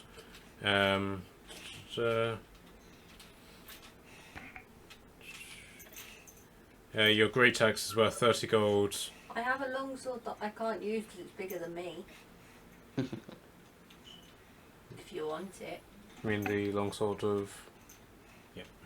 Would he take the longsword and the 2 hand axes as payment? And then, if anything more is sort of required down the line, something to discuss when I come back for it. Yes, Lord. I'm more than happy to take this on credit, as it were. However, I will point out, Lord, that there is a naked man behind you, and he's putting on gloves. I'm not even going to turn to Frank. I'm just going to say, you and I both know this was called off. Go away, Frank. Oh no, I've been caught. He disappears. I appreciate your help, Smith. And then I'll sort of go and return towards the group, I guess. So are you selling your hand axes and your longsword? Yes. Okay, so remove them from your inventory. Yes. He's looking substantially lighter weapon-wise. Are we going to have to go and cannibalise some more animals to make more? Yeah, he's gonna save I've still got all himself the about javelins. £7. Still got all the javelins. Collection of javelins going. Well, there's quite a few within the group. Unfortunately, Yeah. the javelins that he has are all like either magical or Handmade. custom made, so they don't hold any. Actual value. Yeah. Yeah, we made some adjustments. And found out one's particularly good against undead. Alright. Fair enough. Good to know. Okay, so what would you guys like to do now? Is there anywhere where I could buy some more incense? Okay. So there is a marketplace here, or you can try the local temple. I think I'm gonna go for a market because different religions not really getting on with them. Okay. Are these umbrellas? Are the market stalls under umbrellas? But they're supposed to be tents, but You know they're... what I mean? They're inside, sort of. Yeah. Okay, I'm gonna make a mad dash undercover. Like, I'm gonna roll in my barrel so I don't get wet. I'm just gonna go to the nearest one first. Yeah, the lizard is currently taking residence in a barrel. In case you didn't notice. And I'm getting beaten up by a rattle. Okay, so the market is effectively in full swing. Let me just populate the map. Peasants. Go.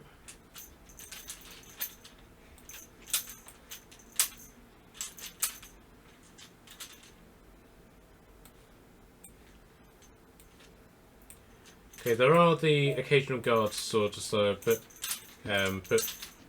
patrolling the area and standing at the entrances to the market. There's a big notice board next to sort of like the tree that's in the middle of the market square, which is flanked by 2 guards. But aside from that, the place seems to be quite, even though there's like market day, etc., it's reasonably quiet, and the peddlers, as it were, aren't really selling that much of their wares. Can I look somewhere to buy leather or fabric so I can start making another bag of tricks? Okay, that would be this dude. The one the next to the butcher's. Yep. I'm gonna do my weird little zigzag and I can move the controller. Okay, so Marilla, in order to get the incense, you can either talk to the general store guy or to the herbalist. I'll go the herbalist. Okay. Okay, so you get a very strong whiff of sort of like chemical mixtures and the incense as soon as you approach. And a guy who's very much dressed up like a piss take of an Indian guru basically just rises up from behind the stall, and you actually hear like the very telltale sounds of like of somebody playing an Indian guitar. And he's like, "Welcome to my sanctuary." Hi, just what incense do you have, sir? Oh, I have plenty of the godly scents. What are you looking for precisely? I have one which is brought specifically from the tears of an angel. If you would like to try it. And he pulls one out from his sleeve and just sort of waves it at you as if it's a wand. No, thank you. Well, I'm looking for something a little bit simpler. Of course. How about the sweat glands from a Tyrannosaurus Rex? No, thank you. Not quite simple enough for you, and he rummages through some boxes. I have this one that smells like lavender if you want that. Yeah, I'll go for that one, thank you. Well, as this is the last of my lavender smelling products, that will be 1 copper. Okay, thank you.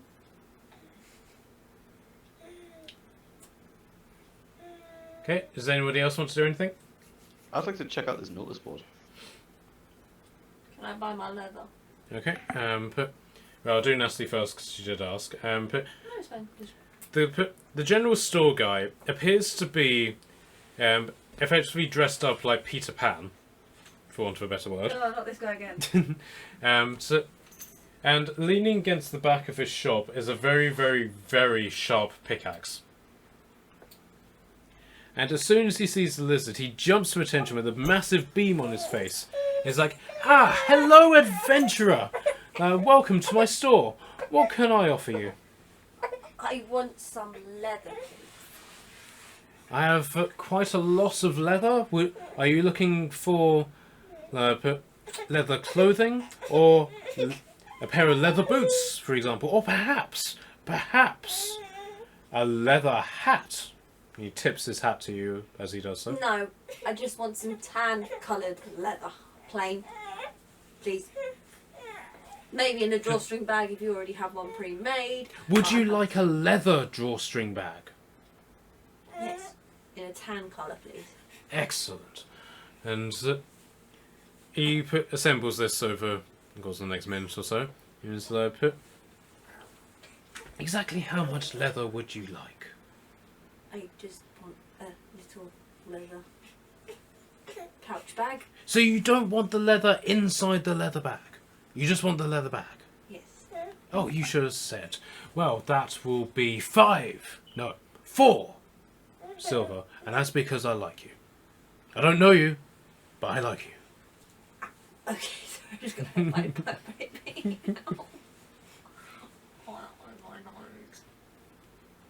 Shall we come back to you? Yes, please. Okay. Alright, so David, but the notice board here is effectively like,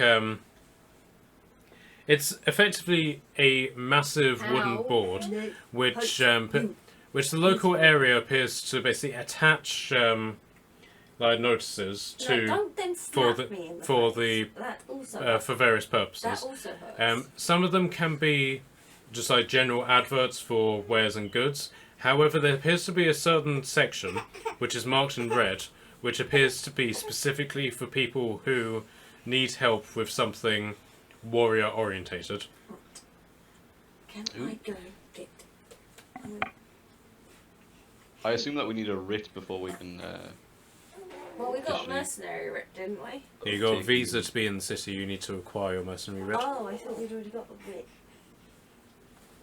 Can I get any information on what sort of help has been requested?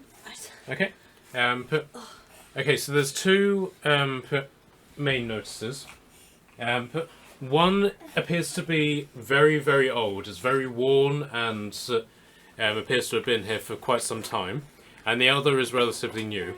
The old one basically talks about monsters in the sewers. And basically a beast of gigantic proportions has been spotted in the sewers. And the Plumbers Guild request that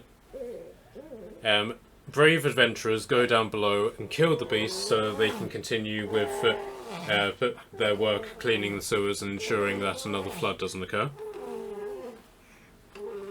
and the other document, which is much newer and seems much more official because it has like a wax seal at the bottom of it, appears to be from the captain of the guards, where a group of bandits have basically.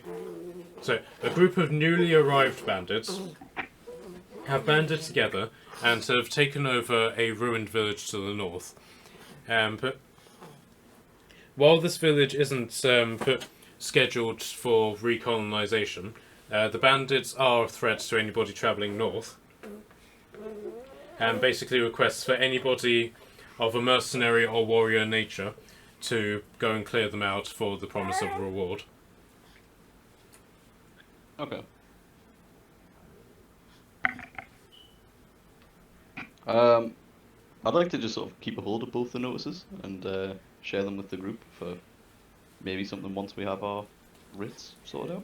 Okay, so the guards won't let you take the notice down from the board. However, they do seem to have like copies of it, which they give to you. Much obliged. Not a problem, Lord. I assume you have a writ to be inquiring about this. We're off to acquire one now, aren't we? Of course, Lord. Well, the notice about the monster in the sewers has been here for, well, quite some time. It appears whatever it is down there has been there for a good few months. But though there's been no complaints about it from anybody, noteworthy. So I think it's just a case of one of the plumbers went down there and saw like a bog standard snake and they simply thought it was a monster. But at the end of the day, gold is gold, as it were. Gold is gold. Okay, McKelly, what do you want to do? I want to browse the market to see if I can find some more goodies to cook for the group when it's needed. Something that of course can last more than a couple of days, of course. Okay, so the shop that you're in front of is a combination of fruit and fish. Ooh. This shop appears to be more root vegetable based, so like potatoes, stuff like that. And then you have a butcher's over here for fresh meat. No, we had meat last time. I guess we can go for smoked fish or something. So the person behind the counter is dressed up very much as a sailor, with what looks to be like a salvage captain's hat on, and they also have an eye patch where their eye has been injured and they've had to have it removed. But there's greetings, brother monk. But can I interest you in any of my wares?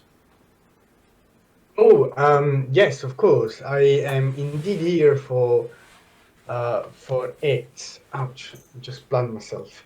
You right? Yes. What do you suggest me on today's market? What's the deal? Well, the fish is freshly brought in. The fruit, on the other hand, is a little bit worn. But of course, if you wanted to make fertilizer for your garden, it would serve good use for that. But as I say, the fish is brand new in. I also have a delicacy, a great big whopper of a beast which I procured from my brother who fished it out of the river. It stands at 3 kilos worth of fish. I mean, me and my friends, we do eat quite a lot, but I guess 3 kilos of fish is a little bit, how can I put this in words? Over excessive. Yes. Yes, I thought so. But of course, you are more than welcome to acquire more basic amounts. I can do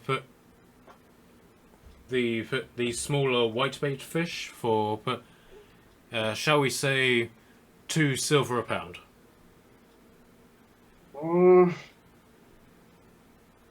if you don't really fry whitebaits, they don't really taste great. I was thinking more about if you got any smoked fish that can last, a little bit longer. Unfortunately, I don't smoke the fish myself, but should you be in possession of an oven, you can smoke this without any difficulty whatsoever, my lord. Oh yeah, because I've got oven with me every day, huh? You're not a resident of the city then, are you? I am not indeed. No, that is a shame. Of course, should you be friendly with anybody in the city, they may be able to smoke it for you. If it's that, so we'll be back. Of course, lord, but feel free to come back any time. Of course, and have a good day. And you, lord. Alumba, would you like to do anything? No, I'm quite content. I like the idea of fighting people and notice blood. But for now, I'm okay. Okay, so what do you guys want to do now? What is this guy over here? Is he selling weapons and stuff? This is a peasant woman. She appears to be selling weapons and armor. Feeling somewhat bare. Does she have any hand axes? You can go over and ask her if you want. No, I'm mostly. I've got enough things I can throw if need be. This is fine. Okay. This is fine. So what do you guys want to do now? Can I give Kashan my spare javelin that I won't use? Oh, I take it with much appreciation. It's Okay. brand new. It's never can I even been wander used. over They and just show gave my it to new me bag as I and left the sort of temple, offer my, and here you little go. pieces to anybody who could use them. I imagine myself weighing it up in a hand, lining up. And this is nice. This is nice. Thanks. Uh-huh. It's correct right now. Okay, so Natalie has offered 21. to give her 21 silver, metal shards. Does anybody want those? I mean, I'll take a hold of like the metal shards if people They are. were stuck in my barrel, so. I realistically should have probably done that before going to the smith, and then we could have like looked at. Well, I kind of wandered off with my barrel with these things sticking out of my barrel. That's true. That's true. Did anyone else collect any? I think it was just you two. Moraine, I what do you haven't, think? no. I've got it in my notebook and Moraine picked up some as well. I mean, Marina yeah. I mean, picked up I'll 15. take them off your hands. Yeah, Morella has 15. Oh yeah, I forgot I'm I super picked some note up. quick. I write down everything. I'm not weird at all. So how many is that in total then? So I had 36. You had 22. Do you say? Right, maths time. Right, so I had 21. plus 21 plus 15, that's 72 in total. 72 in total. So should I just keep a hold of like all the bits of metal? Yeah, minus 20 for the orc, unless you Okay. didn't commit to that. I don't know, so I'll take away the 20 for the armor and stuff. Okay. I'm now considering that we've got a lot more left over and should potentially get more armor and stuff, but we can come back to that. Okay. Okay, so what do you guys want to do now? Should we go and get our writ? That seems like the next sort of logical step. Yeah, Yeah. probably. Okay, so in order to get the ridge, you'll need to travel to the Palace District, which is basically this big fortified area here. So you'll need to basically cross either on the bridge or put this crossing, and then either way this bridge. I'm going over the Um, bridge. Yeah, the bridge is fine. Okay. So there's a guard standing by the bridge.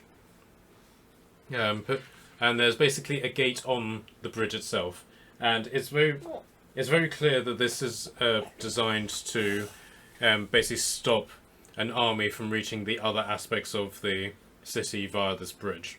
So it's a very heavy duty gate.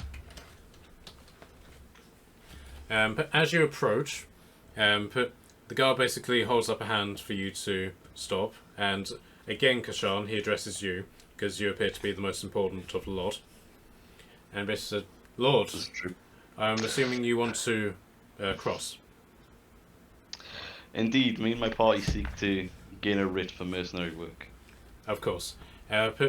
Travel across the bridge is 1 silver. Yeah, sure, I'll give them the silver. Okay, that'll be 1 silver each, Lord.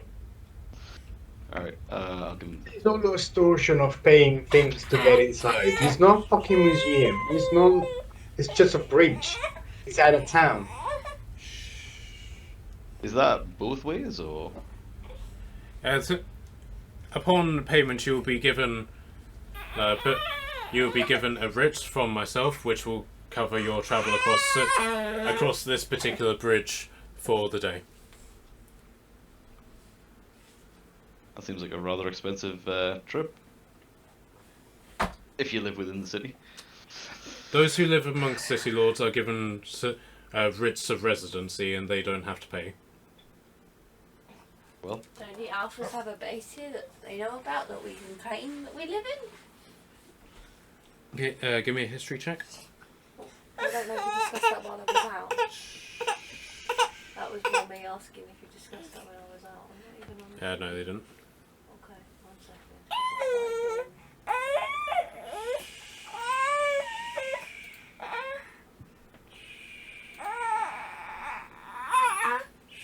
It's okay. Okay, so while Natalie's organising this test, does anybody else want to do anything? I think so. 8. Okay. You do remember that George mentioned that the Alphas used to have a base in Aqua, but it's currently inactive, and aside from that, you don't have any further information on it. Okay. Okay, so are you guys going to pay the silver?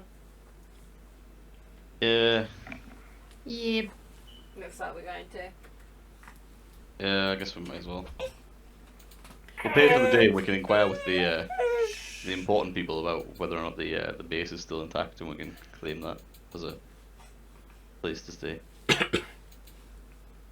Seems like a smart call. Thank you, my lord. May the fish be with you. Yep.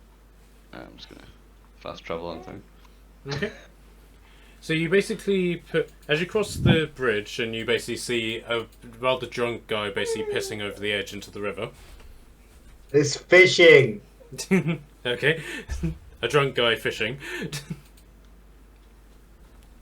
And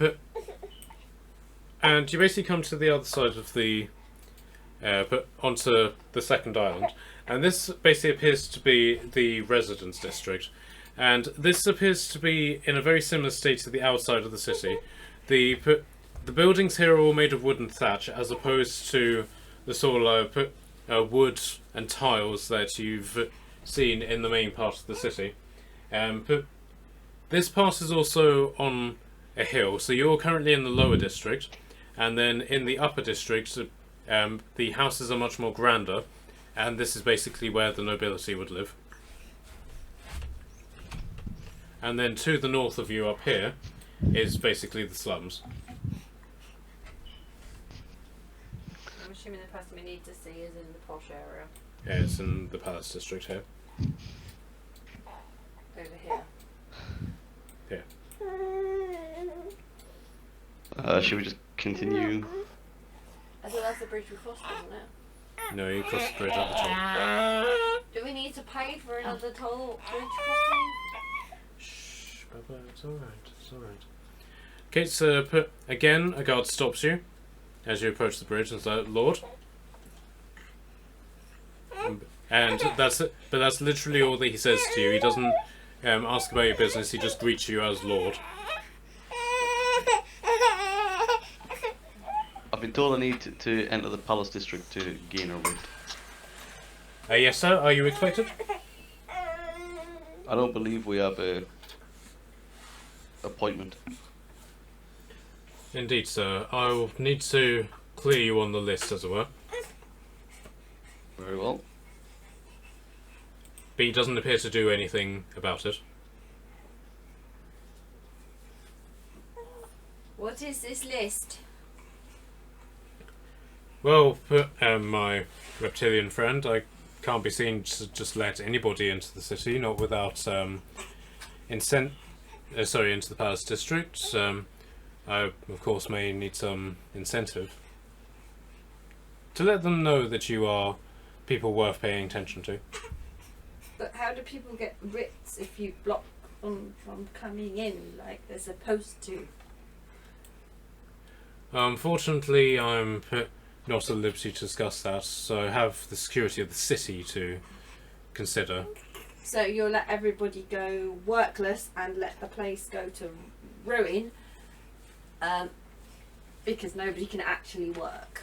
Well, whether people can work or not, my lizard friend, is not my concern. Have you I'm got just- a writ for your work? I don't need a writ for my work, my lizard friend. I'm a soldier That's a and lie. I'm The proud guys of at the it. front said everyone needed to have a writ. I also That includes have some business with the captain of the guard. Perhaps you'd be better directing me towards him first. Of course, my lord. I'll be more than happy to point him out. However, I'm not particularly aware of what his movements are at this present time.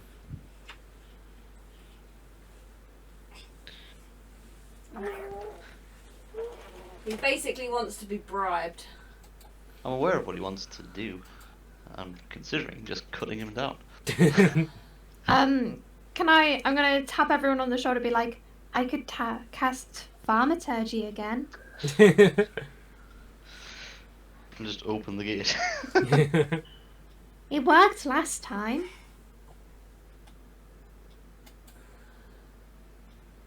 I thought I had disguised self. Hmm.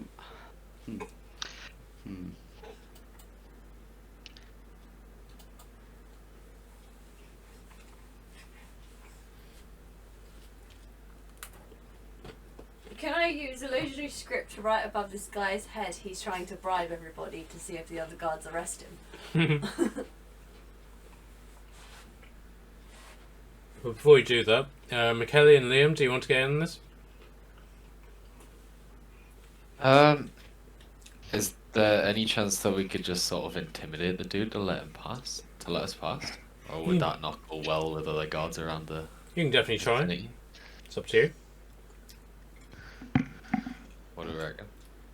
Remember, you're free to do literally anything. It's just you have to deal with the consequences of it afterwards. Yeah, fuck it, I'll intimidate the dude, let's do He it. can do it. How did you get a writ? How did he get a writ if the guy won't let anybody through? You basically just arrived when this guy wasn't around, and they let him through. Pre-war, I was here.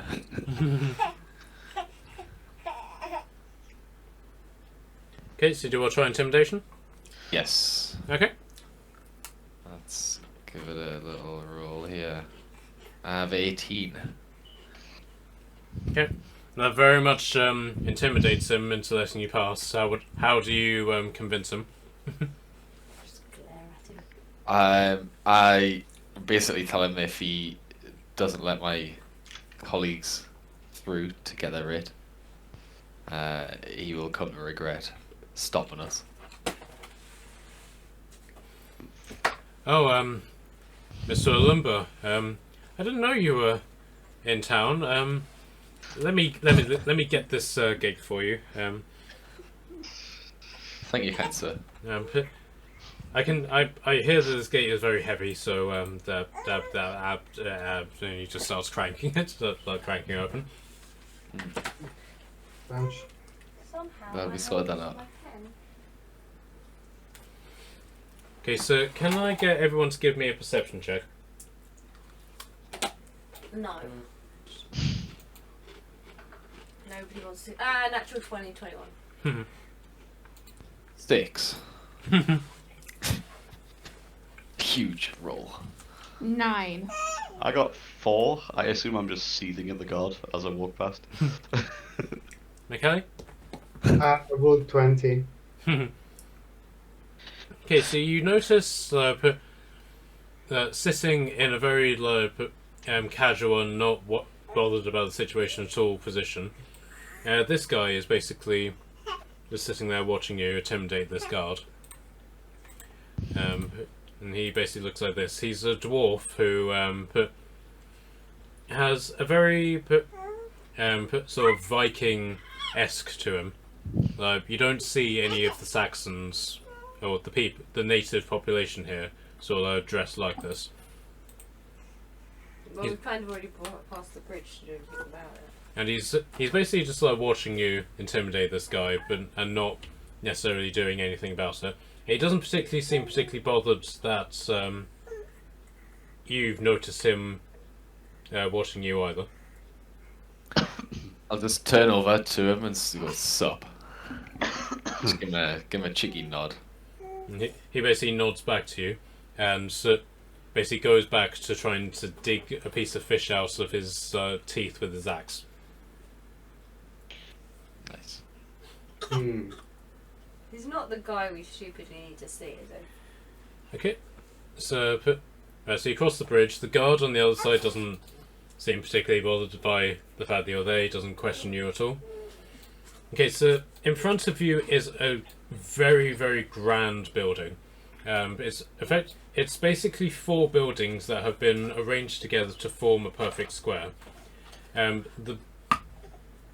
You can tell that this building, out of all of the buildings that is in the city, this is the only building that is made purely out of stone. And that stone has then been painted perfectly white. And then the tiles on the roofs appear to have been individually painted to resemble your stereotypical autumn sky. And there's all sorts of banners hanging from sort of like the roof and the windows and stuff. These vary from effectively the banner of Aqua, what looks like the sigil of the Holy Trout, which you've seen on the Red Paladins, along with the flag of Northwick, which you saw flying over De Winter and throughout the island that you're originally in.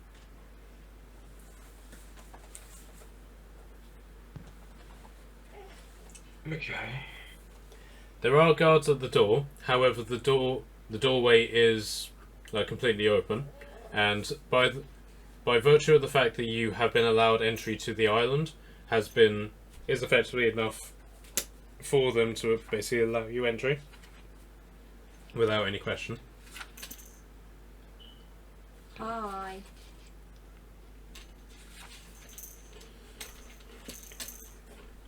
Do you go inside? Yeah. Yeah. Okay, so you end up in a very wide area, and the guards there's guards on the inside of the door as well. There's basically a set of guards flanking every entry into a room. So every doorway there's a guard. A sort of steward comes over to you and basically just simply says, "Greetings, Lord. How may I direct you?" We're looking to get a writ. Of course, you'll need the clerk's office. Simply go upstairs, take a left, then a right, then a left again, then take 2 more lefts, another left, and then it will be the first door on the left. So just left, and left. Yes, you've got to exactly. So please head up these stairs. What's going on in there?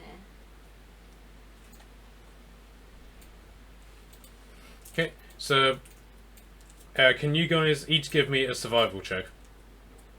Survival? Why? Why? Oh. Did I get lost, I guess? 15? 17. I get a -1, so 15 as well. Morella? A natural 20, which becomes a 22. You okay? Michele? 15. Liam? Mine was an 8. Okay, so basically everyone who scored lower than 10, you basically got lost, but thankfully the others managed to remember the directions and steered you on course. And you eventually come to this corridor, but there are doorways basically going in various different directions, and you basically remember there's the first door on the left once you turn the corridor. There's 2 guards standing outside, and there's basically benches along this corridor for people to wait where there weren't benches before. Okay. I'm just gonna plonk myself in the middle of the corridor. I can't reach to sit on a bench, I'm too little. Okay. I'd like to attempt to just walk into the room.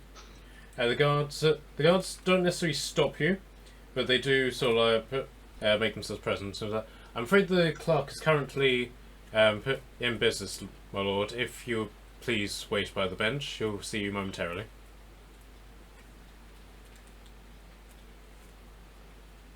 Alright, I don't want to start any sort of fights in the middle of Palace District. Oh. I mean, I think we could take these guards, but yeah, there's an entire city outside that might cause a bit of an issue.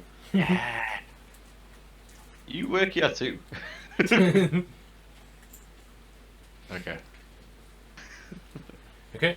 Then from inside the office, you hear like the sound of something smashing on the floor, along with a voice going, "Don't you know who I am?" Gandalf. Okay, Oh, then I'm Milda. definitely just going to walk into the room. Okay.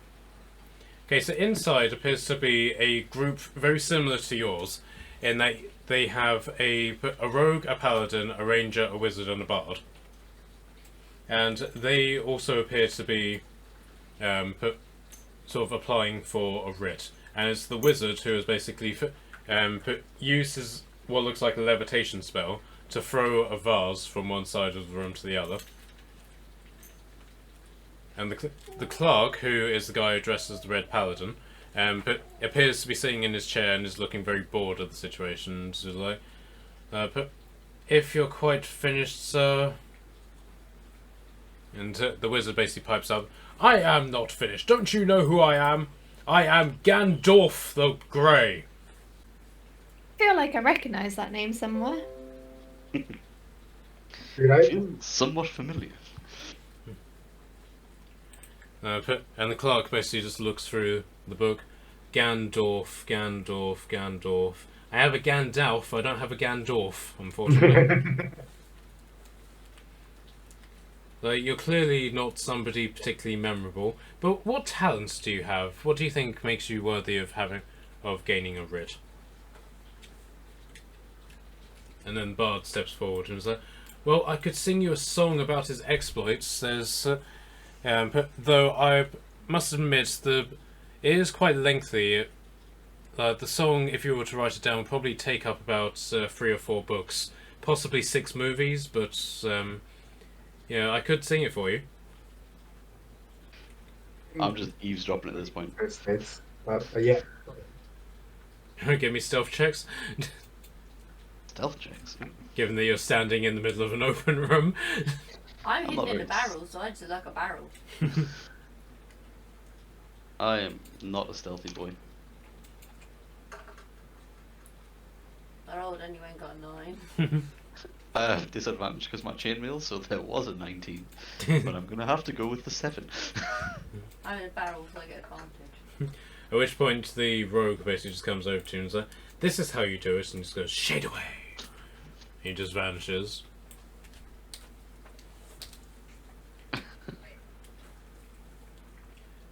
At which part the cleric just rolls his eyes and says, "No, no, no, your writ is denied for the 3rd time. Get out of my office, please, before I call the guards again." At which point Gandalf basically put that, "Well, we shall be taking our heroic deeds somewhere else." And he waves his staff, "Portal away!" And a big flaming wormhole just opens up and all of the others just all walk through it and then disappear. Poor guy. Well, that was certainly something. So the cleric basically just looks over to you and is like, "Well, seeing as you're already here, you might as well come in."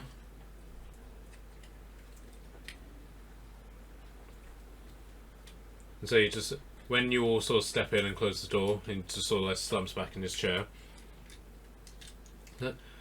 Welcome, adventurers, and thank you for considering to pledging yourselves to the Lord of Aqua Evadia. Whether you live or die, know that your heroic deeds will be remembered and all that. I take it you're here for a writ.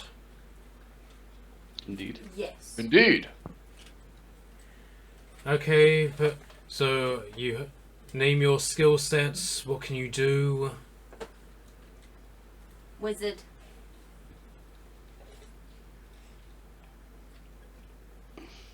I'm fighter. Is that really relevant?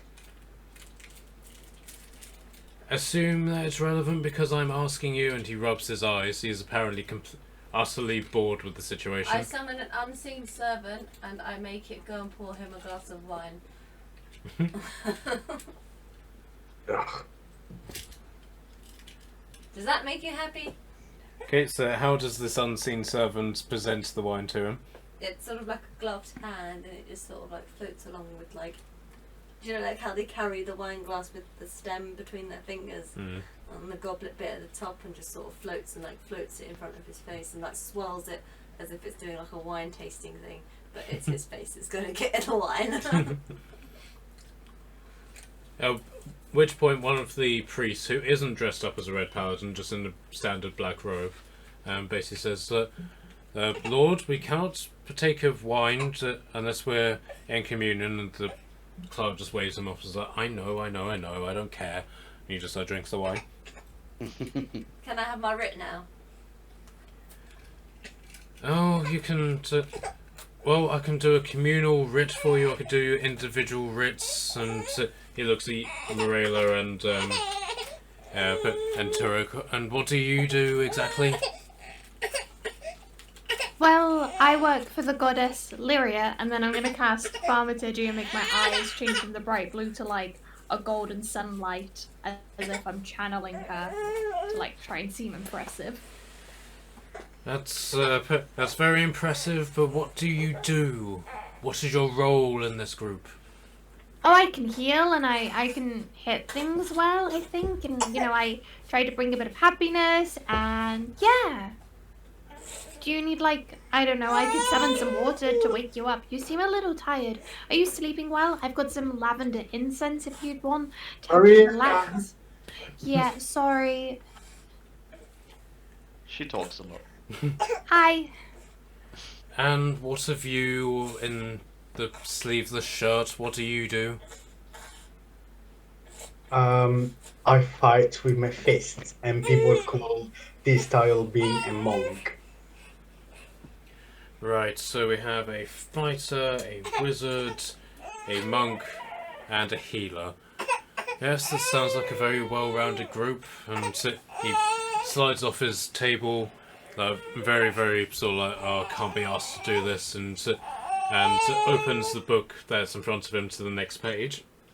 I think you need to... And he basically says, very well, how long of an oath are you willing to make to our Lord King in service of his lands? I'm just going to look at everyone else for a lead on that one. I'm going to get some cap off. Should we stay here for like a month and then, I mean, can we leave and come back whenever we want? Well, you can leave, but should the Lord King call upon your services during an attack or in defense of the realm, you are honor bound and all that to return and give aid to our king in his hour of need, all heroics and fighting and all that. And of course, if you decide to not honor this oath, you will be hunted down by bounty hunters and executed for deserters, of course. Really interesting. Should we stay here for a couple of days then? Oh, the lowest oath is a period of 6 months. So it looks like we're bound to a 6-month contract. How long is Alumba currently oath bound for? Looking at you, Matt. Okay. You might as well know put- that detail. Liam, do you just want to make that up, or do you want me to do it for you? I am not bound by an oath due to my war efforts and helping in fighting. I'm allowed to stay as long as I want and do whatever I want. He has a writ pass from the king. Yeah, his writ was basically a pre-war request, and he basically signed on as a unit volunteer, which, as long as he maintains that piece of paperwork, allows him to have an unlimited writ, as it were. Well, I guess if the smallest one's 6 months, we'll go 6 months. Sure. I mean, I don't think we Well, can really persuade him to go any lower. I'll say that. Okay, I'm gonna so say put- roll persuasion. Okay, so whoever is your leader, place your hand on the book and raise your other hand and repeat after me. I'm just gonna I point don't at suppose there's Krishan. any wiggle room on this 6 months.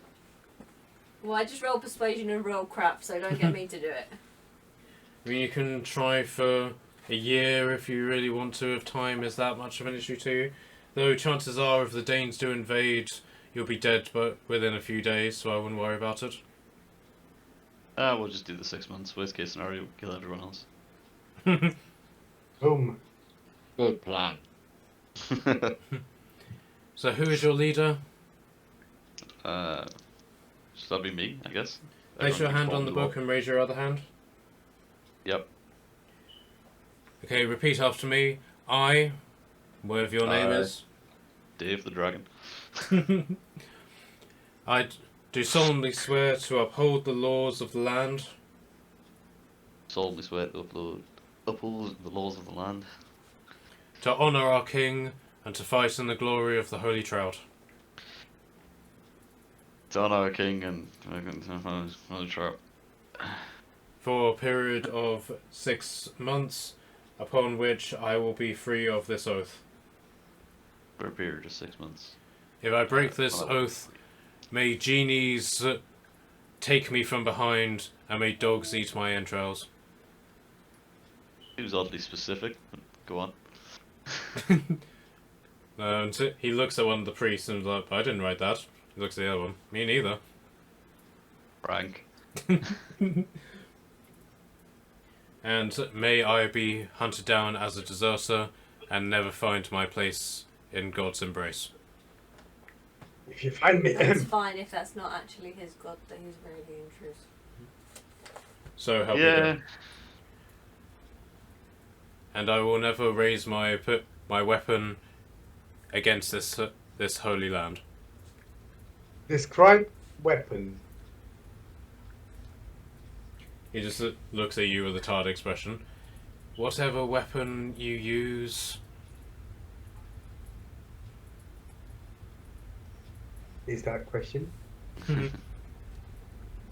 So, Kshan, do you repeat this? Yeah, I'll repeat back what he says. So help me God. So help me God. Very well, and he basically just holds out a waiting hand. It turns out that one of the priests has actually been writing all this down and places a scroll in front of you. Make your mark there. Any mark will do.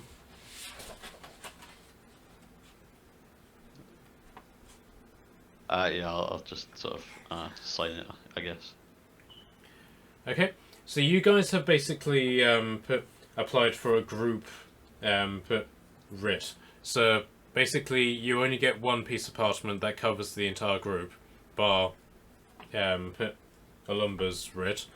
So basically, if you lose this, then you'll lose your ability to do legal adventures in Aqua Evadia.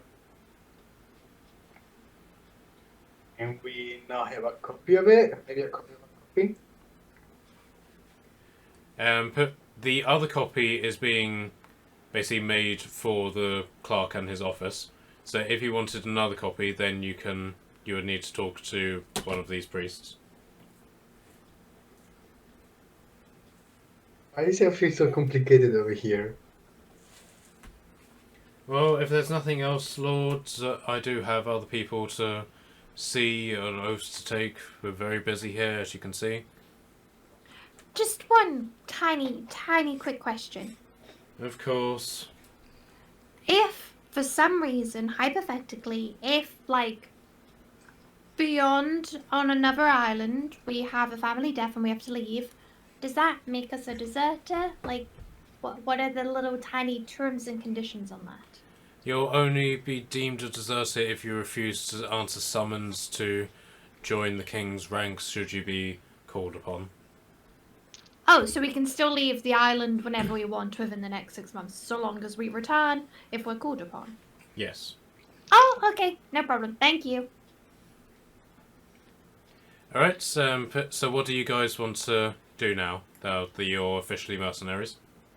First things first, I'd like to potentially make some use of these pieces of metal. If, like, my, like, sort of chainmail kind of thing is gonna take, like, a week. Mm-hmm. Does anybody else need anything, like, who else uses armor? As stupid as that sounds. Not me. Just you and Mariella.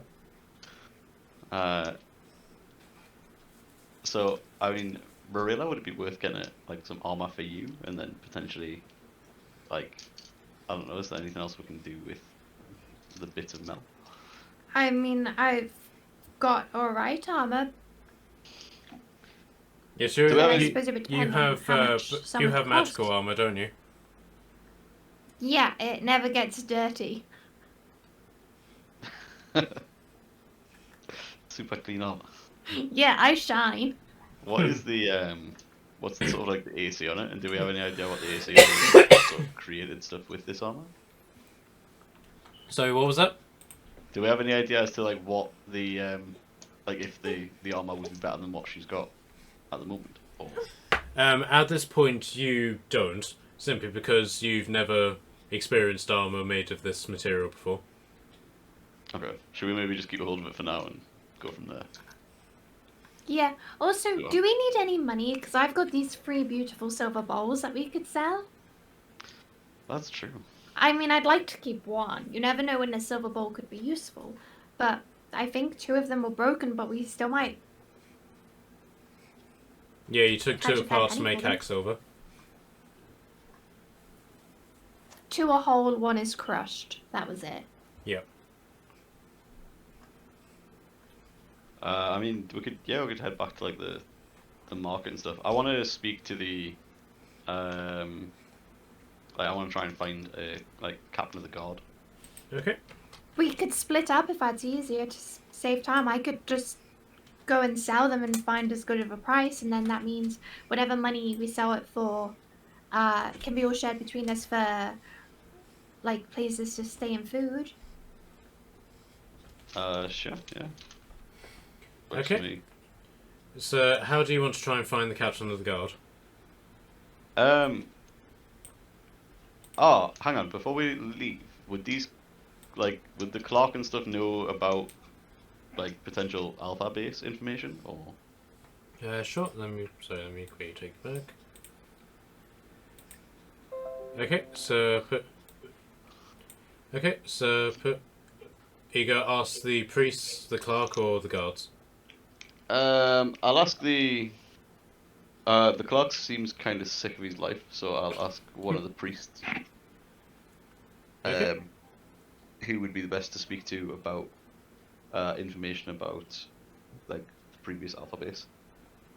Okay, so at first the clerk doesn't register that you're talking to him, and then he looks up and realizes that you are, and he actively jumps and causes a blotch on his paperwork. He's like, "Oh Lord, I'm sorry, Lord.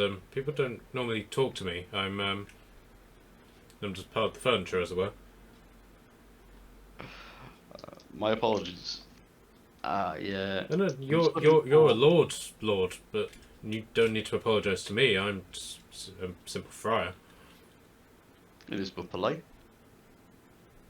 Uh, I'm looking for some information about a building.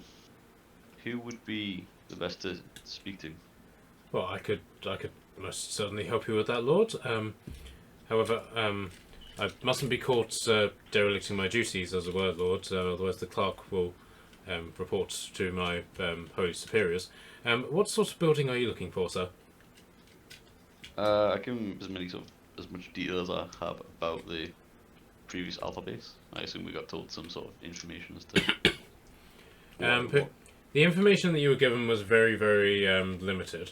All that you basically know is that at one point, hey Charlotte, all that you basically know is that there was once an alpha base in the Aqua area, but it was then abandoned prior to the evacuation of the city. Hence why when Alumba arrived here, there was nobody in the city.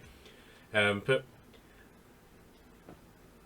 do you actively ask for a building called the Alpha Base, or do you try and keep that to yourself?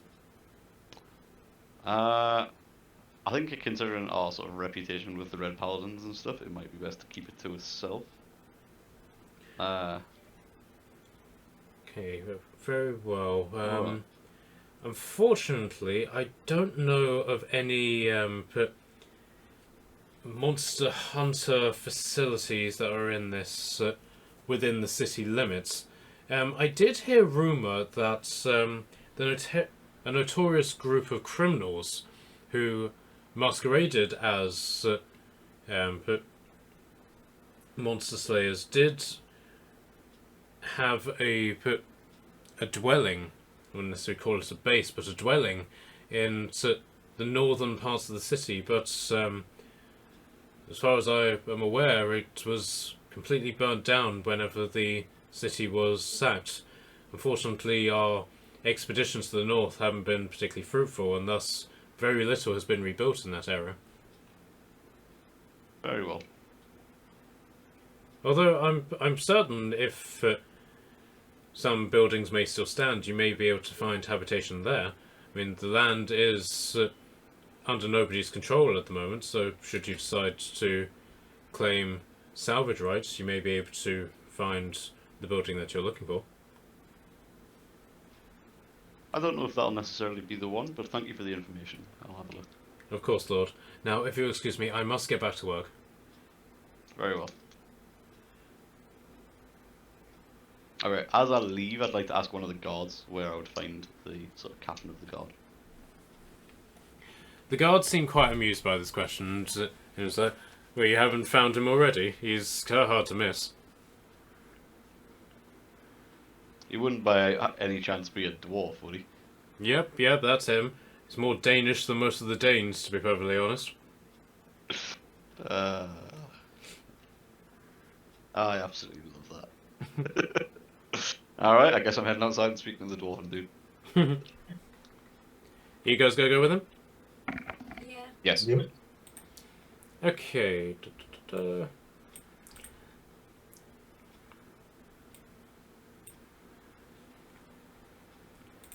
Okay, so Morella, you're going to the market, did you say? Yep. Okay, so Kashan has the writ to go across the bridge. So Kashan, you go give that to her? Wait, did we not all get one? No, you only get one. Alright. You're in a very bureaucratic land. They try to find every way to cheat you, as it were. Yeah, I suppose. I'll give her the writ if she's heading over at the marketplace. Okay, is anyone going to go with her? I'll go with Mariella. Okay, Liam? I'm easy. Okay, yeah. I'll go with. Go with Morella. Okay. Is it raining still? No. It's a strong breeze has taken over, and it's enough to like blow all the flags into like a very healthy billow, and in some cases people are being blown aside in like the open areas of the city. Okay, I waddle rather than roll in the barrel. Okay. Okay, so I'll deal with David and Liam first, and then go to the marketplace. So the dwarf is basically still sitting where he originally was. He appears to have dug out what whatever it was that he wanted out of his teeth, and is now basically just sitting on a barrel and just watching the world go by. And occasionally he's like flexing his arm, trying to basically click it into place. It appears to constantly be irking him. Ask him if he needs a hand, popping his arm back in. And he looks at you and says, "Ah, my green-skinned friend. What was it this time? Did you get caught playing at dice again?" Oh, not at all. I only win fairly. Of course. Speaking of, you still owe me 15 silver, which I'm sure didn't slip your mind again. Are you sure? Well, if you'd like to make a wager on that, I'm sure we can come to an arrangement. I'm sure we could, we could come up with something. But who is your dragon-skinned friend? You're new in this town, Lord, I take it? I am. And actually, I've been looking for you. I'm led to believe you must be the captain of the guard. Yes, it's a position which I maintain with much honour, dignity, and as much wealth as it provides. Life is good. I can see that. What do you want to know, friend? Well, I have two quick things. One, are you aware of that guard trying to bribe people to get to the palace district? Yes, I am. And I'm also aware that the latrines in the city need a good scrubbing. And between you and me, yesterday was taco night. Well, as long as you're aware. More pressing, does the village that we were in have like a name? Like the little town thing that we were in? The island, you mean? Was it an island when we were on our way over? Yeah, this area of land that you're currently in, is that what you're talking about? No, I mean like sort of like, so previously when we seen the courier come into the town where we were staying at the inn. We seen him speaking to the guards that were there, and then obviously we found the note on him. Okay, so you are in the city of Aqua, which the kingdom is named after, if that makes sense. Yeah, I just want to give him sort of like a background as to where we sort of like found this courier, and ask if he knows anything about this note. That is. So he basically takes it from you, and I don't suppose you got any information as to what pole this needs to go around? Unfortunately not. I seen the courier speaking to the guards in one of the villages on the road here, and he seemed to be in quite a hurry to get back, but got caught in the rain, it seems. Yeah. Is he died doing his duty? That's admirable, I suppose. But no, this has nothing to do with me. But though there is one person that this might be part of. But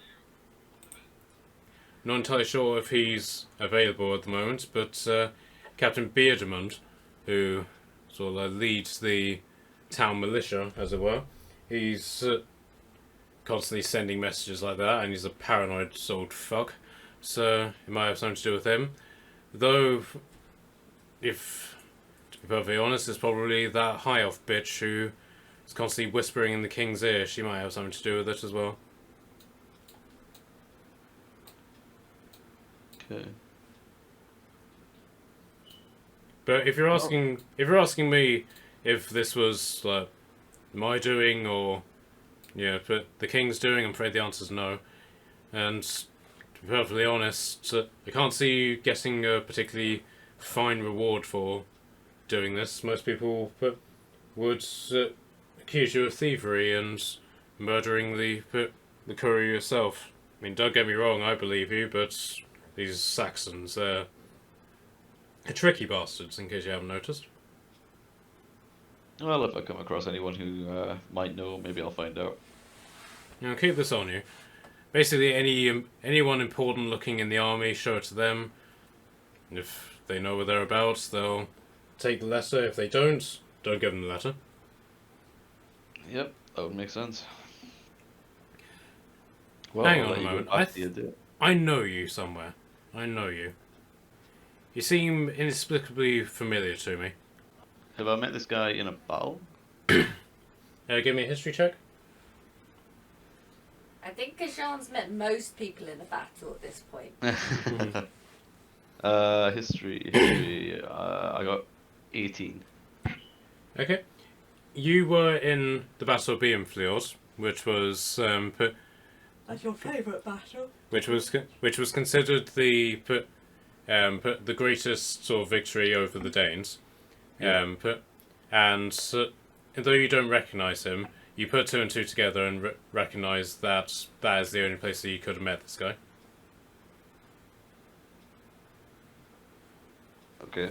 Well, the only place we could have met would have been Beamfjord. Yes, I remember you now. You were part of the Dragon Auxiliaries. Yes. I myself was on the ship that tried to rescue the princess. Hence, how I landed this glorious position after the previous captain of the guard snuffed it when the city was sacked. Well, your fortune that day seems to have much outweighed mine. Very much so. Though I will say, you seem to be doing alright for yourself, Lord. Armour, good quality shield, good axe, a priest, a monk, and a lizard following you around. Jewellery, you're doing well. As well as can be. Well, I should attempt to catch up with my comrades. Of course, I mean, it's low tide, you might as well take the water route, otherwise the bastards on that bridge will charge you again. I appreciate the advice. Good luck, Lord. I hope we see each other again. I feel we have some interesting tales that we could share with each other. I'm sure we could. Well, no, I bit of thought a we new got when we paid crossover. for use all day. Yes, as long as you have the writ, which Morella currently has, and she's at the market. So can I like just cross She's over already- this I area think here? we're Yeah. Is that here what, so Yep, you can just I'm cross. confused because our token's over here, so I was trying to. Yeah, you can just simply cross. Basically, at low tide, but the water barely sort of goes over the seabed, as it were. So you can basically just like walk over, and it's basically just like walking in a puddle. And Whereas at high tide, you would need to physically swim across. might be worth swimming from now on. Hmm. I think originally everyone apart from Kashan had gone with Morena. Okay. Just I was over here, and then I saw everyone Sophie's over there, so I thought I had to go over there. Okay, so let's take you back to the market. Out of curiosity, how deep is the tide? Am I tall enough to still breathe and walk across? It's when high tide comes along. Think the River Thames. Okay. But sort of like that sort of like level of deepness at high tide. Alright, maybe a little bit taller than I am. Maybe. Okay, so Morella, what are you doing? I'm gonna try and find. I'm gonna have a look around the market, and I'm gonna see which store seems to be selling like the most expensive goods. Okay, so in terms of you don't necessarily need to seem to have like sort of like a high class seller, if that makes sense. This guy is like a general goods store, whereas this guy, the incense engine guy, he appears to be dealing in stuff a little bit more exotic.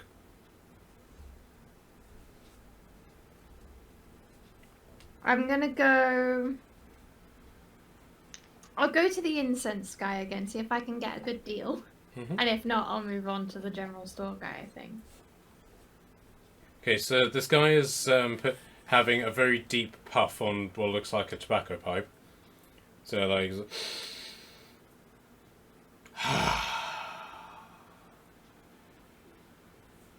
Ah, welcome back, dear sister.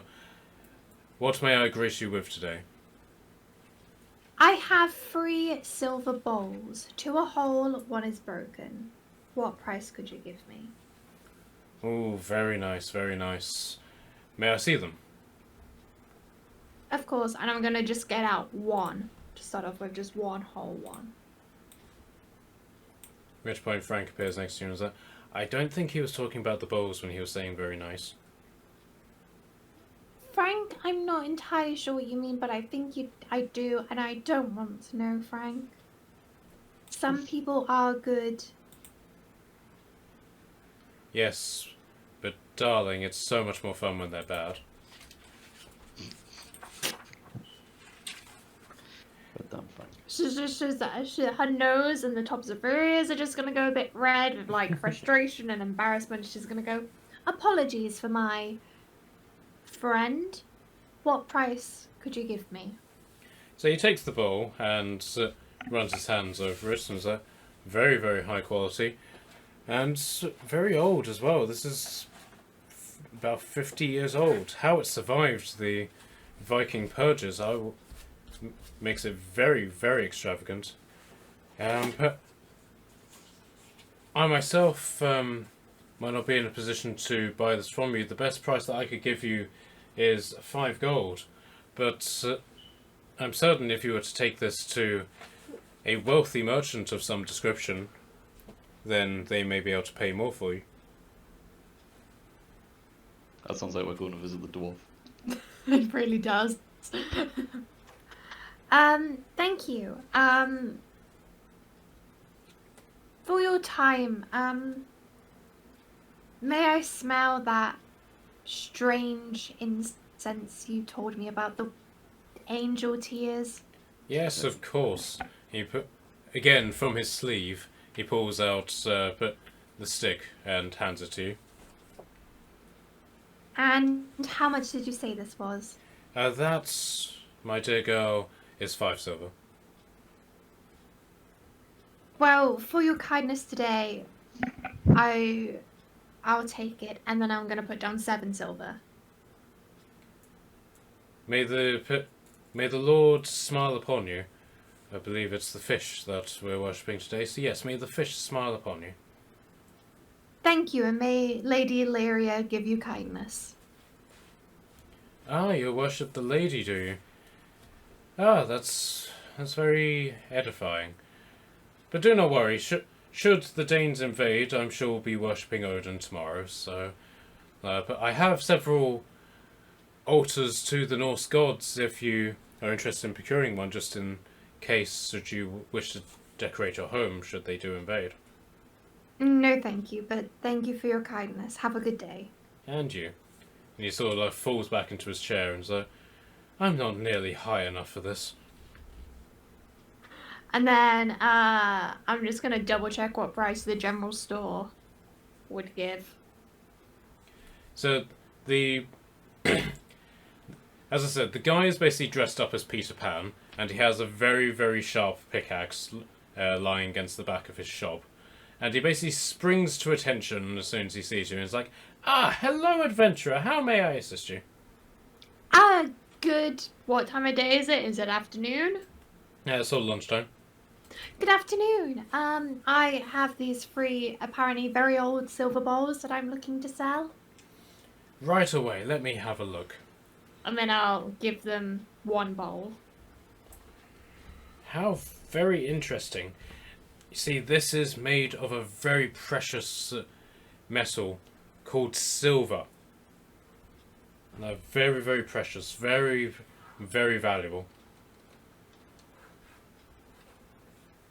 Yes, I've owned a couple of silver pieces before. I'm sure you have. Well, for this, we would give money. You know what money is? Yes. And for such a valuable piece of finery, I'll give you 2 gold for each bowl. I'm afraid I'm going to have to decline your offer. I've been offered more somewhere else. Indeed. Well, you do know what gold is, right? I'm not sure if you elves use gold wherever it is that you come from. Though some of us think of us as high, we're not high enough beyond the means of money, sir. Oh, that is interesting. I was always under the impression that you knife-ears all but traded in knowledge and books and all things dusty.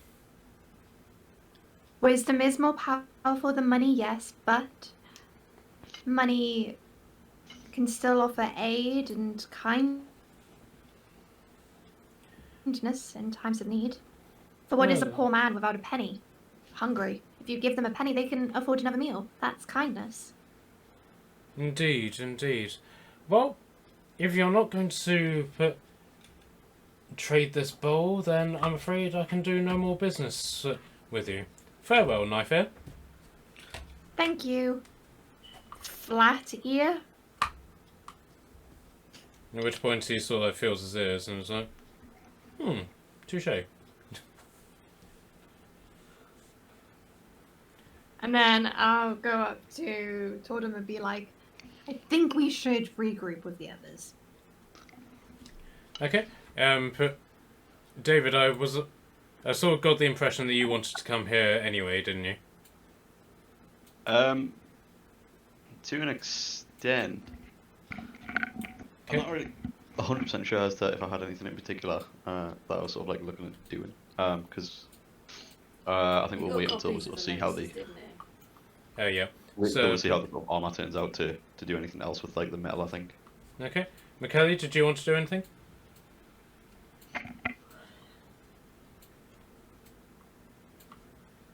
McKelly? Sorry, I was muted. Mhm. That's really no. I don't want to do anything. Thank you. I've been talking by myself for like half an hour. No one was replying to me. Okay, fair enough. What were you saying? Nothing. Doesn't matter now. No, I'm not doing anything. Okay. Liam, what are you doing? I'm good too. Nothing. Okay. Right, so... Okay, so you've all regrouped in the market, so what would you like to do now? What's the Oh, time? I'm thinking Lunch. that we've Maybe carry on what we were here for. Try to find the alpha thingy, or well, what I was thinking, like they said that the alpha base was to the north, and there's also the bandit issue to the north as well. So we could potentially do like a two birds one Let's stone fight bandits. kind of situation. yeah, I guess. I think Columbo wants to fight bandits. There's also Validating monsters the thought. fight in the sewers. Yeah, and there's also a monster in the sewers, apparently. True. I'm thinking. Also- It's a crocodile. Oh, I'm sorry. I think he was talking to you. I'm just like, it's water. I'm not going there. If I'm going there, I'm floating in my barrel. Okay, Marilla, what would you like to do? I'm pretty happy to do whatever anyone wants to do, to be honest. Can't say I'm the most comfortable here. We've been called knife ears and, all of the gods, but, I'm happy to help people wherever are needed. Has Marilla filled in on the sort of like the price of the bulls and stuff? I'm assuming if we're all sort of met back up. Probably. I'll say for brevity's sake, yes. Should we maybe try and have a word with the dwarf before we head out? See what he would offer for the bulls. Yeah, because he said he's got many valuable things, and maybe he understands a little bit more, and maybe even help us out because we helped him inside anyway. So, guess it's a good shout. Yeah, that might be a good shout. Okay. Right, so let's take it back to the map. And then Okay. So, this is the guy in his warehouse, and you guys are in the market. So, do you just make your way over to the warehouse? Yeah. Yep. Well, our tokens are a bit everywhere. Okay, so the dwarf appears to actually live in said warehouse. He appears to basically have like a big open space in like the majority of the building, and then has like a small living quarter to the side and slightly above it as well. So you can simply knock on the door if you like. Yeah. Yeah.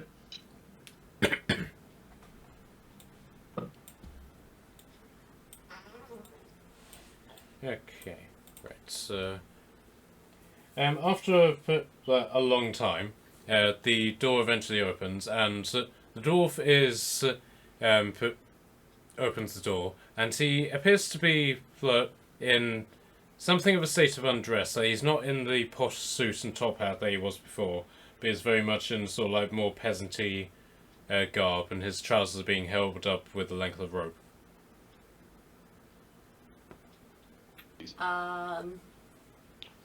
Lord, welcome, welcome back. Was there something else I could help you with? I'm afraid I'm a bit indisposed at the moment, but come in, please. Yeah, well, I guess we'll head in. So you come upstairs, and the place is it's quite shabby. Not at all sort of like the place you would expect like a fine, upstanding merchant to be living in. But he's only got like one table and chairs, and his bed is more like a cot, which he lives in. Aside from that, there's pretty much no furniture. So, what can I help you with, Lord? I'll let Marilla take the reins on this one, I guess. Yeah, I have these silver bowls. We found them, and I went around the market, but we got quite a low price, and I was wondering if Of course. maybe you'd be interested in buying more first. Of course. May I? And he holds out his hands.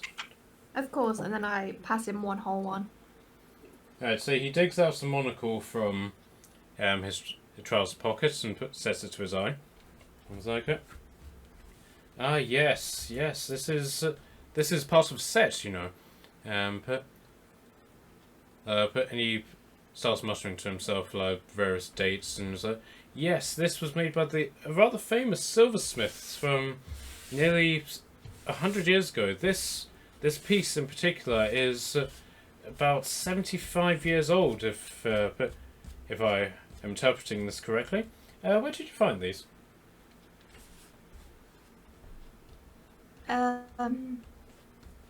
Somewhere, because I can't actually remember. You found it in the house on the way to the city. That was it, yeah. I relay that. Well, for whoever these belong to, they kept them in very, very fine condition. This is a most valuable find. I mean, it's a pity that the rest of the set isn't here. I mean, I'm assuming you don't have the teapot and cups. I'm afraid not. We only found 2 whole bowls and then one that's a bit broken. Yes, of course. This is the problem with the times that we live in. The Danes have no real appreciation for the artistry of silverware. They mostly just hack apart all of the silver artifacts for hag silver, which they used to pay their troops and to enrich themselves. But there are still some items, such as this, that have survived their purge. But I'll only be able to buy one from you, I'm afraid, as I'm a little short on funds until I can sell my merchandise. But I can give you 7 gold, and he looks around, and 2 silver. I'm gonna look at the others to see if they're like nodding to say that's like a good deal compared to the other prices that we've been offered. I mean, what was the highest that we got? I think you said what was the highest that we got before. 5. Yeah. I mean, might as well. It's not the best deal that we've been offered. So You can either accept or you can either ask for an exchange. If you want to get something else from him, you can use it as like it's enough to use money and gold. You can use the silver and then top it up with extra gold if you need to. Like a rug. That's true. I just thought it might bolster our funds a little bit more. I mean, of course, once I get my shop up and running and sell my merchandise, I'll be able to pay you substantially more, but unfortunately, that's all I can spare. Well, let's keep them. Let's see if we manage to find them elsewhere, to sell them elsewhere. That's true, and we also may be leaving town for a short while, and then when we return, if we've still got them, would it be alright if we come back? Yes, yes, of course, of course. I mean, I'm assuming you would want something of collateral to ensure that you're not swindled, of course. Yes. Well, I do have a very fine selection of rugs that might interest you. I believe they come from a lizardman tribe that is traversing around the southern sector of the Isles, as I recall. They're not the rugs. You've been conned.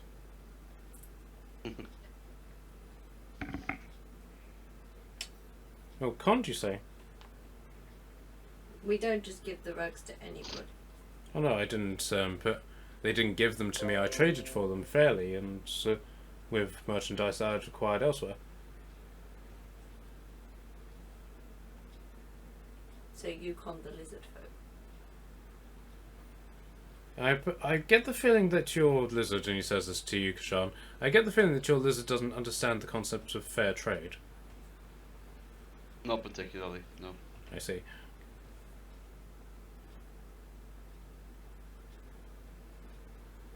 You gonna say anything? No, Okay, right. I'm just gonna scowl at him and just try to sort of look like I'm thinking really hard to give him a response, but nothing's really coming to my head. Boredom, it's okay. Well, I do have one very particular rug which I was hoping to sell for quite a substantial fortune to the Queen of Aqua herself. But if you, of course, want to keep that as collateral, then I'm happy to do the trade now. The rug's probably heavier than the silver, if I'm honest. True.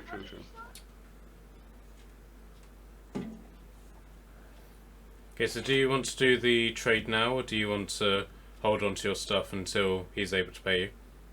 Hold on to it for now, I think. Yeah, I agree. Yeah, with that. keep them. Okay. So the guy basically just starts bowing. He's like, of course. I'm sorry that we could not do business this day, but however, give me a few days and I'll be able to set up shop.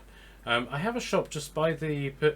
I have a nice little building just north of the bridge into the residence area. So please do stop by and come visit me once the shop is set up. I should be able to start doing trade in the better part of about 3 days. We'll be back in the city. Right? Okay, so he very so he politely sort of shoos you out of the warehouse as well, and and closes the door on you. So you're now back out in the streets. What would you like to do? Do we start heading up to the north to see if we can find, like, alpha base / bandits? Yes. Yeah. Okay. Right. So shall we call it there for this week? Indeed. Yeah. Because I get the feeling people are starting to fall asleep. It's 10:30. I can't believe it went so quick. It did indeed. I'm sorry there wasn't any combat in this session, so, but hopefully you'll be able to get some excitement in the next session. We'll I mean, we probably could have attempted to kill the guards. Might not have went so well, but We just chose to persuade them. My instead. thaumaturgy could have gone very wrong earlier.